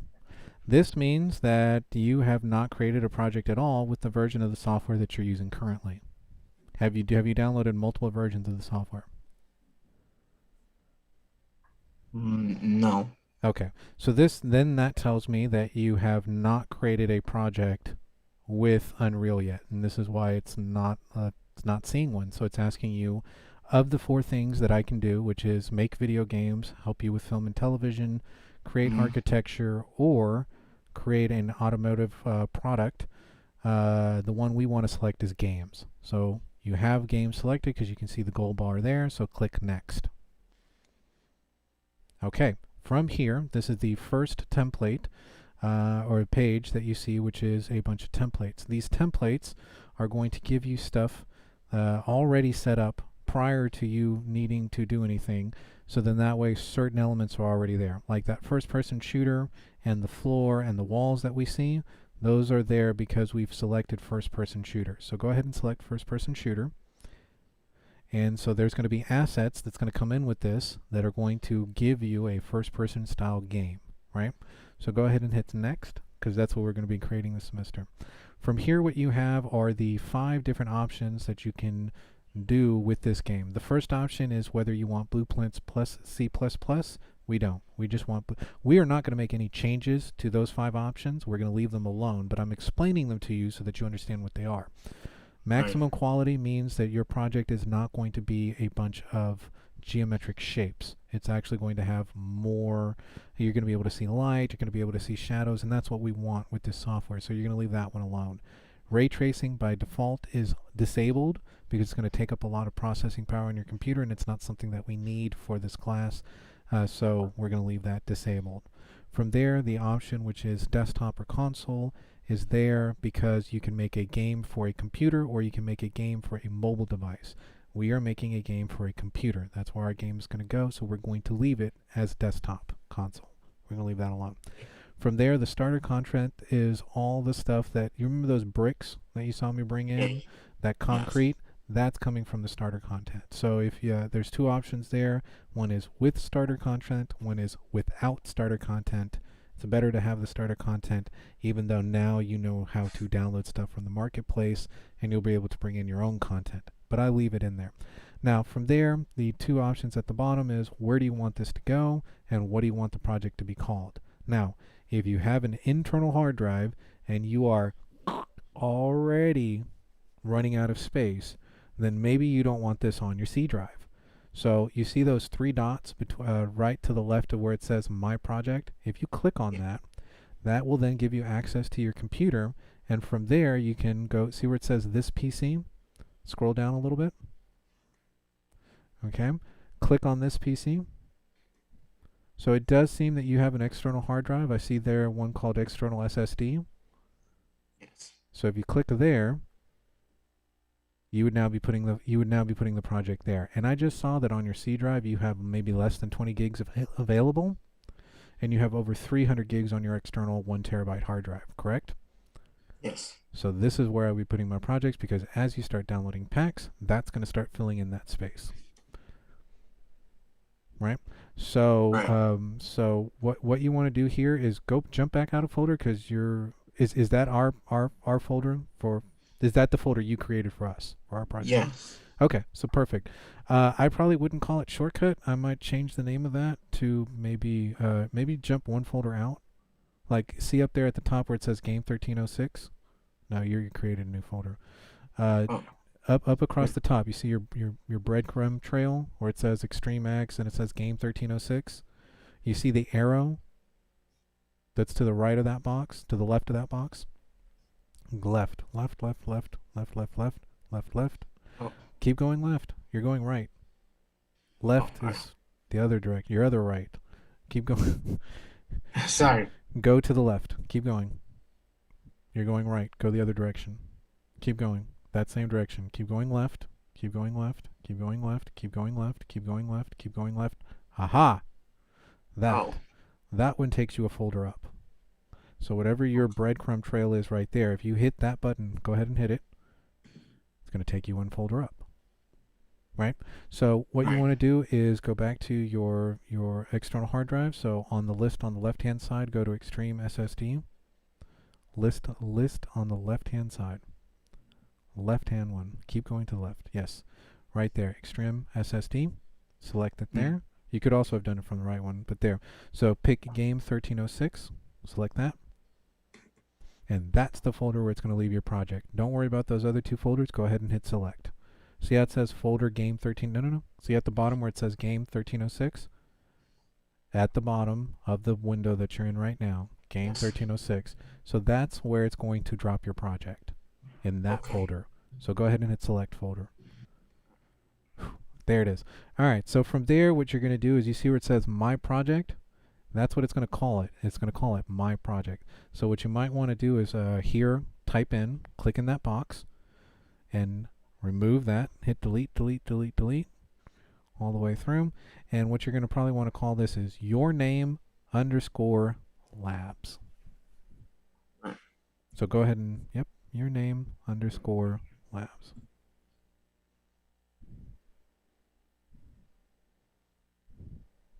Perfect. Not lab 1, because this is going to be all your labs, because you're just going to keep building. Lab 1 will be lab 2, lab 3, lab 4. They'll all come from, so just maybe with an S. Right. Labs. There you go. Perfect. So now you have where your project is going to be going and what the name of your project is, right? Once we have those two elements, we're going to go ahead and hit create project, the green button on the bottom right hand side.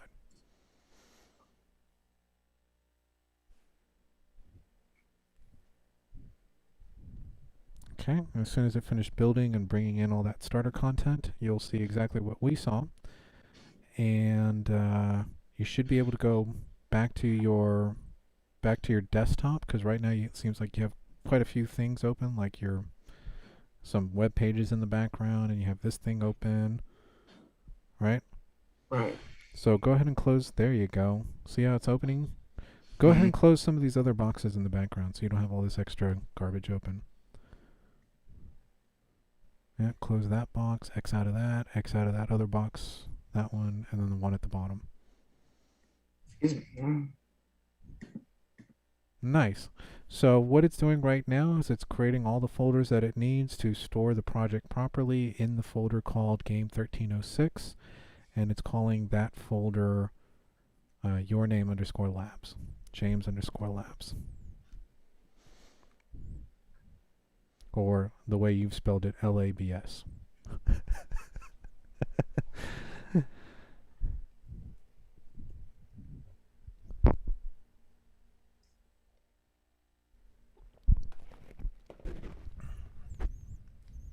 Okay, so as soon as this thing opens up, which we're at about 90% of, you will see the work area that we've been working in. And then if you want, you can actually close the project.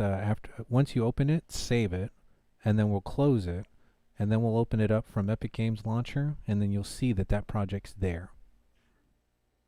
Okay, like Professor, like how do I save it? I'll show you that in a minute. Remember when I was before I jumped from the furniture, from what I was working to all the furniture stuff, from one map to the furniture map where all the furniture was on that little thing? Yes. Okay, so when I did that, I explained saving. Saving happens in 3 places. You want to make sure that you save whatever may have happened in your content folder, because you may be creating new content that wasn't there when you started the level. You also want to save the level, which is actually the save button on the top icon row. You see it right there. So go ahead and click the X on that little box in the top right hand corner. That thing's annoying. You see that thing that's got like a green? Go ahead and close it. Close this message. You see that little green thing that's right next to your name with a little like hat? Yes, the blue hat. Yeah, go ahead and right click on that and say dismiss all tutorial reminders. That way that thing won't pop up anymore and that green thing will go away. Yep, click on it, left click. Yay, okay. So the first save is go to File in your top left hand corner. File, click on it, Save All. Not levels, save all. There it is, right? So that's Control-Shift-S, if you ever want to remember that. And that's pretty standard for a save all, Control-Shift-S. So go ahead and click on that. That saved your level. Now you see that there's another Save Diskette icon just above your work area. Go up, go up, go up, go up, go up to the right. There. Go back to the left. One more. There. See how you have a save one there? That saves your level. So all that stuff that's in the screen underneath it, any work that you did there, if you want to save it, that's the button right there. So go ahead and save that. Okay? This one is usually the one that takes a bit. All right? Now, you also have another save in your content browser. So if you scroll down, directly down from where you are, stop, go to the right, go to the left, left, more left, more left. See that one where it says save all? If Mhm. you had created any content while you had made a new material, you had made a turned a geometry into a static mesh, well, that then needs to be saved, right? So you're going to Yes. click save all here. So go ahead and click save there.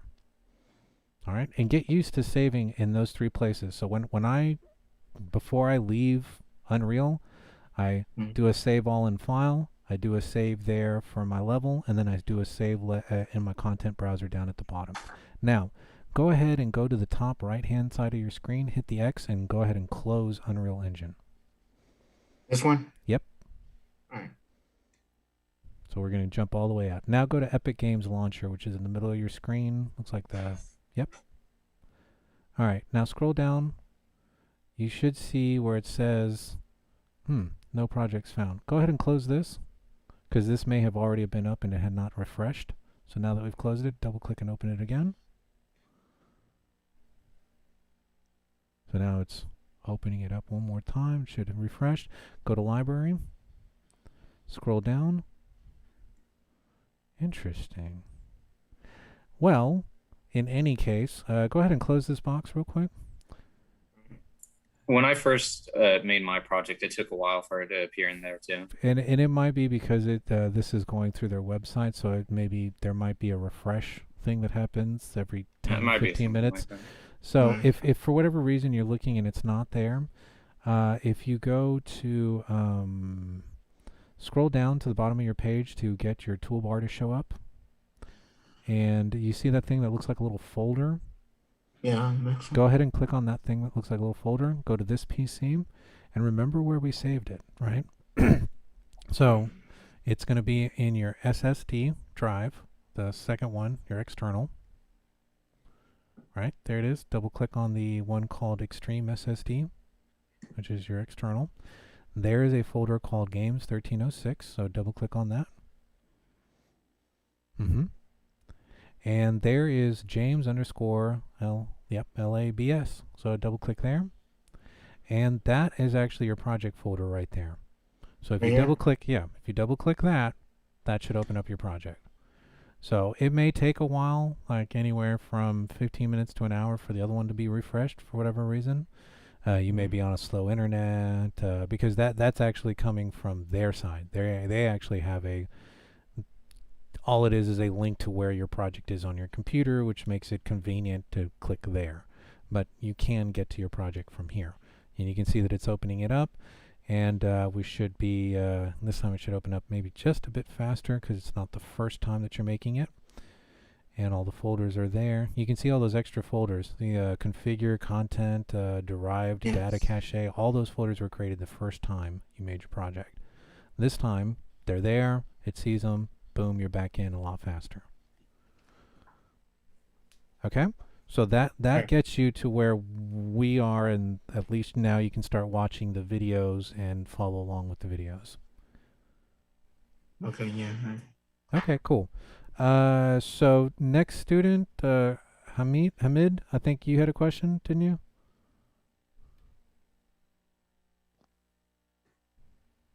Or who wants to go next?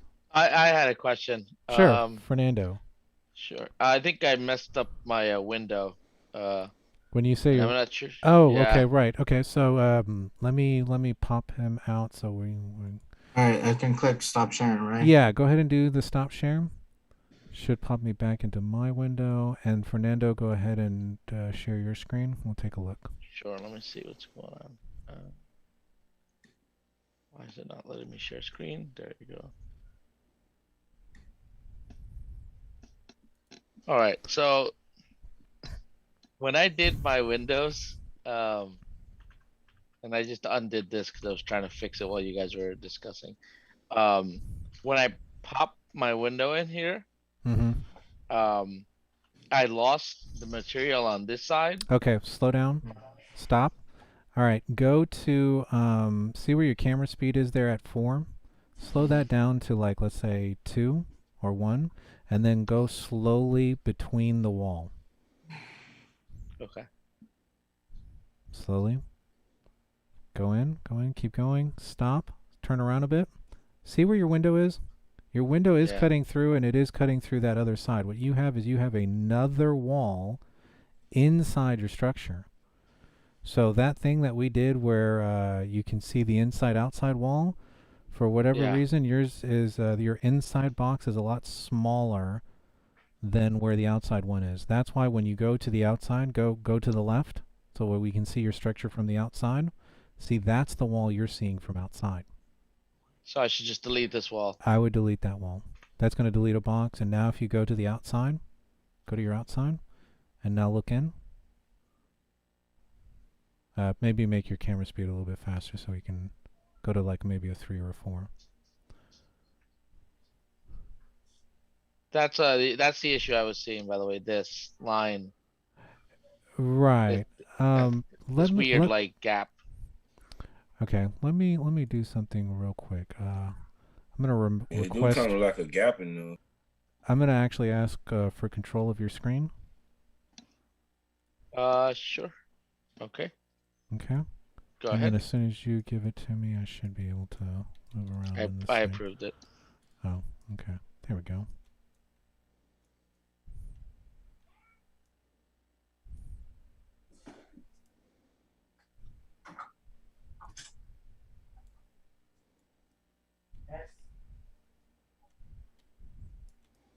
Why is my keyboard? Oh, because I'm on the wrong keyboard.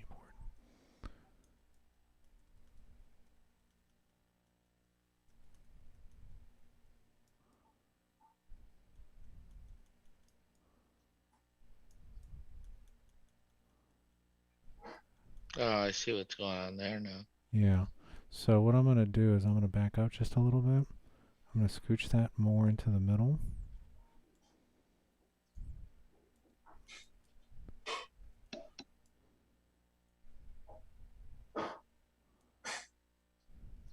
Yeah, it's kind of weird from my side because there's a bit of a delay.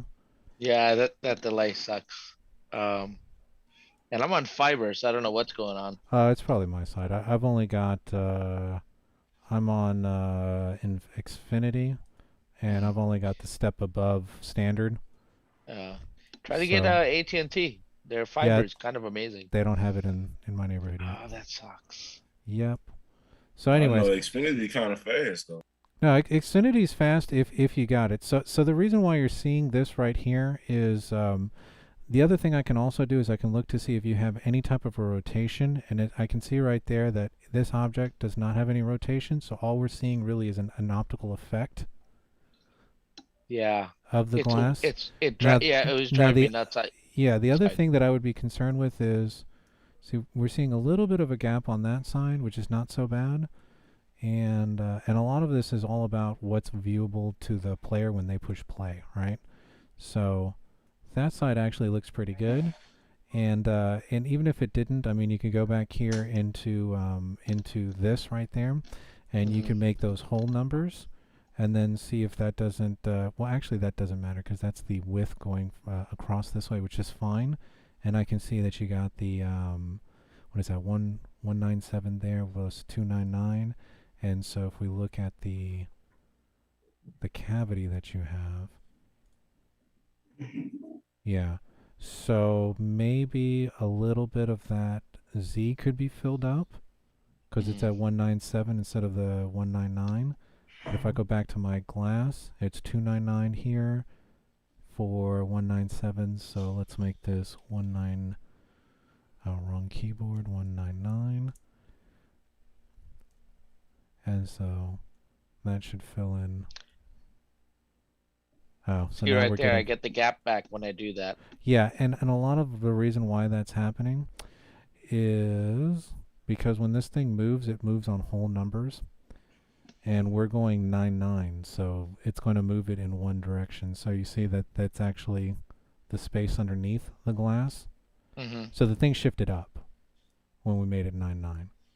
That's weird. So we'll just grab this and shift it back down. And again, I'm missing the mark because of this. Now the other thing also is it's moving it in units of 10. When you grab this thing and move it, it's moving in units of 10 because of this thing up here. Right. So- I most of the time I had it at 1 when I Yeah. was trying to micro adjust it. Yep. And now we could probably, but that seeing through is happening because we're overlapping those materials. So as soon as you get the space, the window space the same size or just one unit smaller than the other one, you should be okay there. But I don't see anything that would be messing you up. It's just a matter of wiggling it into place. Yeah. But there's nothing wrong with what you did. I think the main thing was that you had that other structure. You were seeing that other box. Yeah, that's what really messed me up. Yeah. Basically, whenever I applied the You can go ahead and take control of subtractive- this if you want. Yep. Okay. How do I do it? So You could just link yeah, it. Link. I'm gonna pop out. Let me see if I can. Wait. I'm not in Zoom anymore. Also, whenever I try to download the water pack, the one that you mentioned, Yeah. Unreal Engine crashes and immediately. It Like may I be. tried to add it to the project, Yeah. it just refuses and crashes instantly. So, And it kept doing it over and over and over. The Unreal Store, not the Unreal Engine. okay. So I So don't know what to do the only thing that I can think of there, are you on the same computer that you're running your Zoom call on right now? Yes, but I'm running my Zoom call on a VM that's connected to my other laptop. Gotcha. Well, there may be some tricky stuff there. So once you're not on the Zoom call, do it again. See if it gives you any issues. Try not to have a bunch of stuff running on it. And maybe a VPN is probably maybe not the best thing to have when you're trying to download files, because then it's bouncing stuff around, because that's what a VPN does, as opposed to just doing a direct link off of whatever internet service you have there in the house. I usually turn it off for these. Yeah, it's actually off. So I was trying to figure it out. So I'll reboot Okay. after this and try to figure it out. And if Yeah. not, I'll just send. If it doesn't work, then I'll send you a message. Yeah, sometimes that's the best thing to do too. I think earlier we did that with something. I just cut it all the way out and brought it back up, and then all of a sudden we were fine again. I forget what that was earlier, but yeah. See, that should be fine. I think right now you may be running too many things on the graphics card. Like earlier when I tried to get the Autodesk running, I couldn't get. All of a sudden we were starting to get lag on everything. But yeah, I think that should fix that up. Yep. All right, cool. That answers my question. Thank you, sir. Fantastic. Anybody else got a question? Hamid? Hello? No, I'm good. Okay. So I thought you had one from earlier. Anybody else have a question? And you said all lab, sir, is gonna be done on November the 1st, right? Yeah, that's the last day I take labs for full credit. Anything after that would be, you start losing points per week. Like 10 points per week until they're only worth half credit by the end of the semester. So the idea is this. The labs you need to do because that's going to be the building blocks on how you're going to be able to put your project together later with your group, right? Because you're going to have to come up with your own level for the game that you guys are going to be working on in a group. So you want to get through the labs as soon as possible.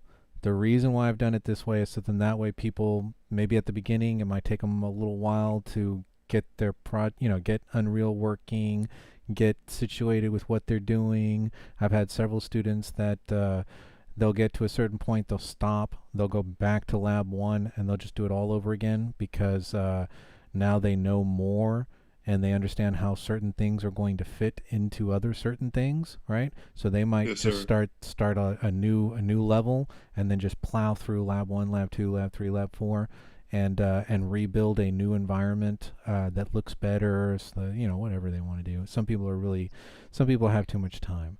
Because this stuff definitely takes time, but yeah. So there are no due anythings until project 1 is due middle of next month or the month after. Because we have we're in August. We're about to finish August. We have September, October, November, and then 2 weeks in December, right? So I think it's what are we? August, September. So I think our first project, and actually without guessing, I can just go back to right here. There's your syllabus. Open up the syllabus. Scroll through the syllabus. Course.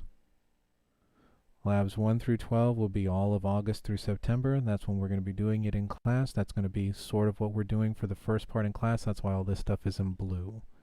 From there, orange is going to be more or less a transition from our individual projects to our group projects.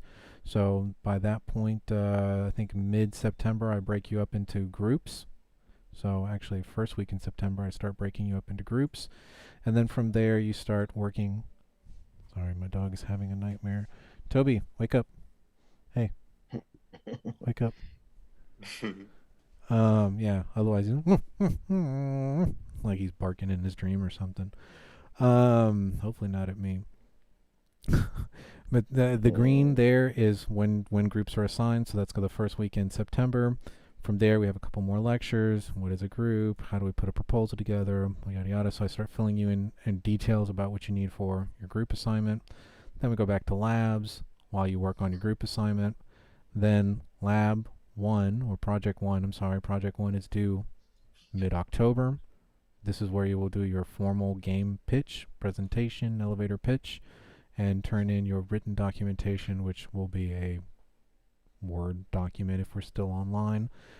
And then project 2 is assigned immediately after that.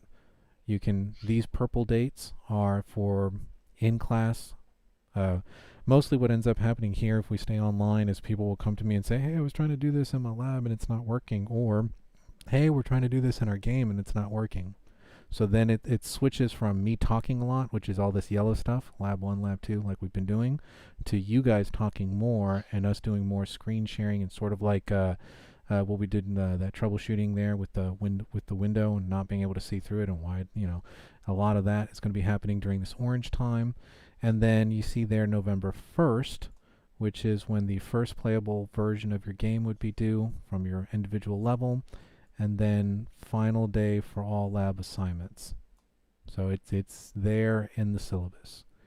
And then from there, you lose 10 points every week until it gets to about half points or half credit by the end of the semester. So let's say you finish labs 1 through 10 by November the 1st. You will get full credit for those minus whatever points you didn't earn because you didn't, something was missing. And then after that, you do lab 11 and you turn it in, let's say this week. It'll be the maximum points you can get is a 90 minus whatever points you lost because something was missing in the lab. It'll be maximum 80, maximum 70, maximum 50. Basically, it breaks out that way to where by the last week, you're only getting 50% of what you could have if you turned it in on time. Because I want you to finish the labs. I don't want you to not do the labs, because those labs are crucial for us to get our project working, your group projects. It's like the foundation for our group projects. So the sooner you get them done, the better for you, because you'll be able to participate more in your group. Does that help? Does that answer the question more or less? Yes, sir. Okay, Yes. cool. Any other questions about that, or you think we're good on it now? Have you heard anything on us coming back to school or? Not at the moment. Usually they will. Right now, I know that Fort Bend ISD just mandated mask stuff, and I think we are going back into another. The schools are playing the cover your ass game. You know what I mean? They don't want to be sued by a single student who said you didn't provide adequate safety guards, blah, blah, blah. And now all of a sudden we got a bunch of money going out because somebody did. You know what I mean? Or somebody got hurt real bad. So this is all just, cover your ass. And for them, it's fine. I mean, they don't have to turn the ACs on. They don't have to run lights. For them, they're probably saving, ton of money this way. Because they're not running their buildings.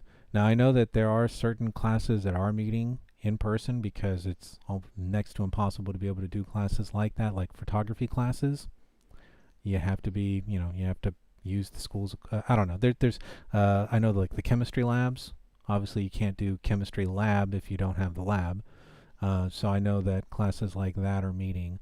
but they're doing the whole like 10 people in a class, and so weird, keeping people at a certain distance, putting the plexiglass stuff in between you and whatever. But yeah, I don't see any foreseeable change anytime soon. I have not heard anything to the contrary of we're gonna go back and meet in person. So this may be it for this semester. I really think politically a lot of stuff is getting really hot out there, regardless of what side you're on, or not any side at all. But all that stuff has bearings on everything that we do, obviously, because school's locked down because people getting sick and government saying, hey, can't go to school because we don't want to get sued and all that other fun stuff. So I think at this point, just plan on it being an online class, and then that way, if it does end up that you guys can end up going to school for whatever reason, then we're like, ooh, cool, we didn't even expect that. So now it's like a cool thing, and not every time you look, you're like disappointed because you didn't get to go back to class, right? So at this point, I'm reserved with it's going to be an online class thing, and then if we do meet in person, well, that will be a surprise. Well, hopefully we'll be able to do labs in person, but I Yeah, don't think it's gonna happen this year. I hope at the very least that they would open the labs and allow students to use the computers, but all that costs money, and then you have to have a lab aide there present, which means now they're paying a teacher and a lab aide, instead of just a teacher. So I don't know. We'll see. I'm playing it by ear, but with the expectation that we're not going to open. Okay. Cool. Any other questions? Yes, Mr. Hanson. Yes, sir. Yeah, I'm having trouble trying to start my project. Okay. What kind of issues are you having? As in, I'm trying to start to build. Hang on, let me just share my screen. Sure. Yeah.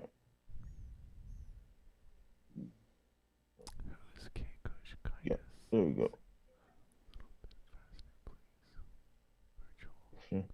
You see what I'm seeing? It says it's starting to share screen. Double click to enter full screen mode. Okay, I'm seeing your screen. Okay. Yeah. Okay, so what's the issue that you're having? I'm trying to start my project. Okay. Because I have it already selected on first person mode and already did that. I'm like, okay, what next I have to do? Okay. So what you have to do is go watch the videos, and the videos will be a step-by-step guide on how to build the project or where we are currently. Okay. Because otherwise I'm just going back over the lab that I have a video for, and that you have class 1. I don't know how far we got into class 1, but class 1 should have part of this. Class 2 will definitely have all this information on there. So stop sharing, or because I see where you're at. Let me see if I can just pop back in. Okay. So the question you asked is, what do I do next? Now that I have this, now that I have the thing opened. So let me go back to home in Canvas. So you're seeing Canvas now. And right here, let's go ahead and collapse home. So these are the different modules that you have. You have a record of the online Zoom class.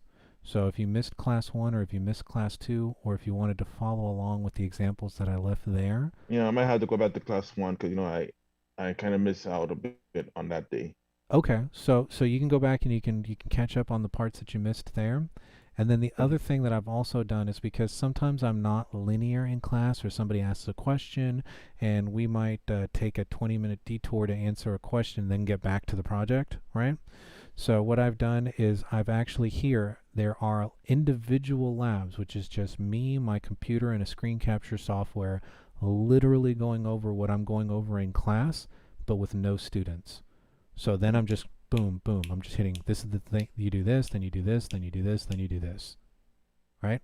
And so that's what all these videos are right here. Now, as far as what you saw, that is going to be this video right here, creating the game area. So if I click here and I go then to this video, this video is a 20-minute video that starts you literally right there.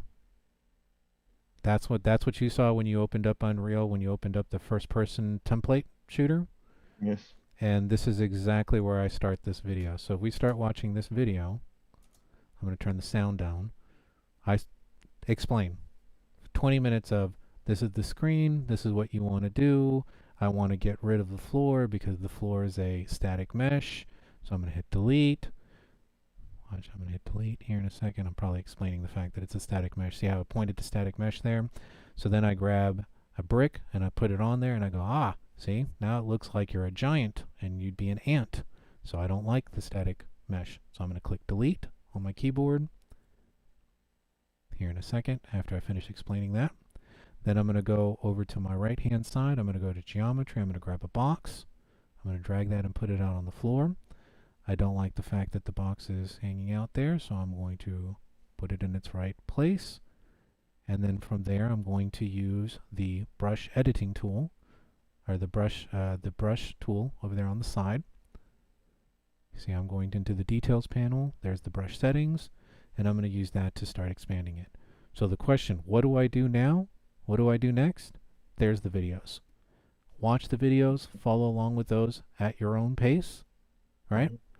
And you should be able to catch up with us in the next couple of days, because we will be finishing Lab 2 on Wednesday, and then we'll be finishing then we'll be starting Lab 3 on Wednesday for sure. Yeah, we'll be getting into Lab 3. I just don't like to be way behind on everything. Oh no, you're really not that behind, because a lot of Class 1 was setting up the class, explaining what we're doing. A lot of Class 2 was explaining, getting used to the environment, explaining what each one of the different windows does, which is a lot of what Lab 1 is. And it's not until the last video that we actually start manipulating the environment in Lab 1 to create what you guys are seeing, that 5,000 by 5,000 square foot space that then we're going to put the house inside and everything else gets built into, right? So if you're really not that far behind. So, a good solid day of watching videos and following along, and you'll be right back with where we are. Okay. But you see me building it right there. So that's yes. Yeah. I see you building it. Okay. Of course. Does that help? I mean, I know it's not an exact answer to your question, but it's what you need to know, so that way you can catch up with us. Yes. Okay, cool. Do you have another question, or does that more or less get you to what you need? More or less got me to where I needed, what I need. Yeah. Okay. So yeah, go back and watch those labs. And again, that was you go back to the home page on our canvas, and you scroll down to Lab 1. Downloading, file management, XY tool, difference between geometry and static mesh, if you missed that, which is important. And then setting up the game area, and then like what we did today, or what we started last time, was setting up the house. And today we sort of like ran through this till about right here, and we were on making the pond was the last thing that we did in class. And then we'll finish that up on Wednesday, and then we'll just plow through all of the stuff that we need to know for Lab 3, and that'll be what we do on Wednesday. All right, very cool. Anybody else, or do you have another question, or anybody else have any other questions? Professor, you said like you show us the 5-minute video examples for lab 2, but I don't see it in my.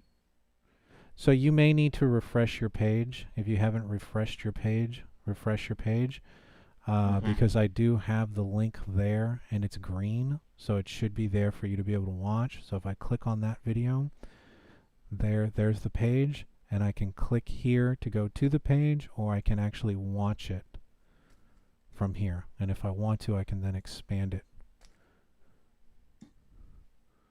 And so this is my video walkthrough for, so I show you the checklist. Do it one more time. Sure, no problem. Okay, I see it. We're at home. there's lab 2. I scroll all the way to the bottom of lab 2. There's the checklist. So this is my written document of all the stuff that I want to see. And then just underneath that, you see lab 2 video walkthrough example. And remember that my example may be longer than 5 minutes because I'm showing you what you need in yours, which means that I'm not just doing a walkthrough by doing an explanation plus a walkthrough, but I want you to keep your video under 5 minutes. And if it is over 5 minutes, I will be taking points off because it's just too much. If I have 15-minute videos for every single lab, for every single student, and everybody turns it in on November 1st, it's a nightmare. So under 5 minutes, and you can watch my video here explaining how to set up your video. Okay? Okay. Awesome. So we're straight on that, right? Everybody understands how to get there. Yes. Awesome. Okay. And for everybody who's still here, just try to get through some of this stuff by Wednesday's class, and so then that way Wednesday, if you ran into any problems, you can address them Wednesday before the long weekend, before we go into, and I'd say a long weekend. We're a Wednesday class, so we get Thursday, Friday, Saturday, Sunday. I don't see you for 4 days until you guys come back on Monday. So it's a long time between classes. The Tuesday, Thursday schedule is a little bit better because you come in Tuesday, you have 1 day off, and then it's Thursday, Friday, Saturday, Sunday. Well, that's about the same, but it feels different on a Tuesday, Thursday. It feels like I see you more than I do between a Monday. I don't know, maybe it's the Monday thing, you know, being the beginning of the week, and then I don't see you until another Monday. But anyways, it is a long time. It's 4 days without instruction, or at least without being able to get a... You can always send me a text message, but, you know, if you can try to get through some stuff between now and Wednesday's class, then maybe you have some questions before we go on that break. Or an email. We can email you if we have any problems. You can. Usually the email system, I'll be able to answer very quick stuff there. If it's a very complex problem, it may be long for you to type. The hey, I'm doing this, I had this, and by the time you're done, you're like, oh my God, this thing's like, you know, half a book. You know, trying to explain what happened. Sometimes it's easier, like what we did today, where you did a share screen and I saw exactly what was going on, right? So sometimes instead of writing me a question, asking me why is this not working, you can do a video capture of your screen, upload that video to your video hosting website, and then from there send me a link.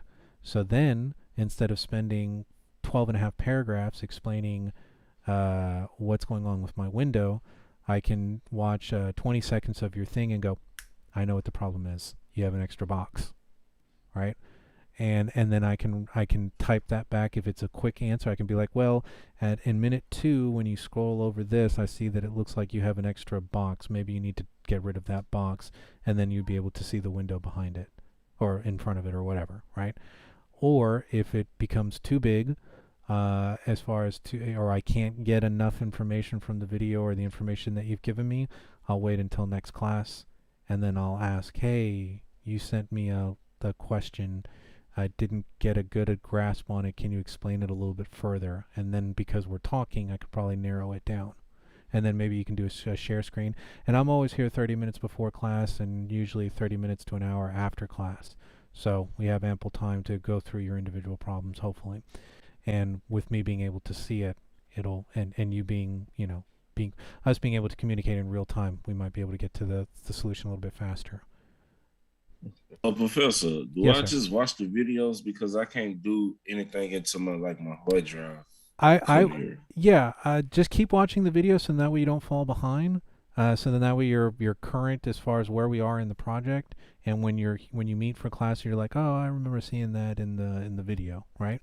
And then that way, the second time you run through the videos, because honestly, the way I like running through videos, because I'm one of these that I'll go and watch it, and this is actually good for you guys to watch videos and try to learn from videos, because eventually, that's where you're gonna go. I mean, there's not books for this stuff. You know what I mean? A lot of the stuff that I see, I watched 2 guys that worked for Unreal Engine that have a live stream that they do like once a week or once a month or something, right? And they go into some really fancy stuff that they're doing. You know what I mean?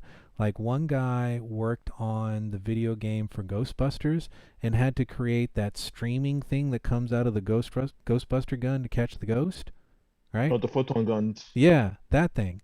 And he showed how he made the wiggly line that was the photon thing, the beam that comes out of their gun. And that was like an 1.5 hour long explanation from an expert on how to make that. And the guy in it, he is like, look, I as a creator make video tutorials for myself so I can then go back and watch stuff. So if in a year from now, if somebody asks me, how did you do that? I can go back and watch my video tutorial. And you know, I have all my notes there because I made a video tutorial about this particular thing. So for me, I have video tutorials on flame torch. I have a video tutorial on how to make an elevator. I have a video tutorial on how to do a lot of different things, how to make a light switch. Because if I ever forget, because there's a lot of steps, and you can miss a step very easily, right? But if there's a lot of steps and something's very complex, you want lots of notes. And the easiest way to make notes in this software is to do a video screen capture, talk to yourself, make a video, and then save that video somewhere for where you can call it back up in case you need to watch that video. So then that way you can get that skill again because you maybe missed a step when you were trying to do it a year later, right? So, you know, learning from videos, learning from other people on videos, and then making your own videos so that once you know how to do something, you have your notes, and you can always go back and view your notes, your video tutorial to yourself. So this is sort of the way this works, because the stuff is so complex that if you just tried to write everything down, you'd have you'd have an encyclopedia before you were done. So yeah, so this is a pretty standard learning for this kind of software.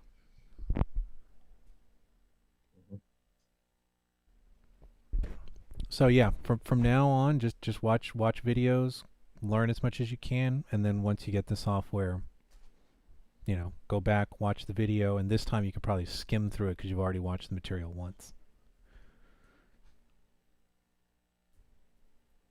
Cool. Anybody else got Yeah. Anybody else got a question? I got to start cutting it up because I do need to go to Qatar and start getting ready to go to my other job. Oh, that's right. Yeah. No questions for me. Thank you, sir. Okay, cool. So if nobody else has any questions, we'll go ahead and we'll cut the Just have a nice day, Mr. Hansen. Absolutely, my pleasure. Have You a guys nice do the day. same. And try to see how much you guys can get done, and then we'll all get back on Wednesday at noon and see where you guys are, and we'll go into lab 3, finish up lab 2, and then go into lab 3. All right, have a nice day. Y'all too. Y'all take care, huh? Thank you. My pleasure.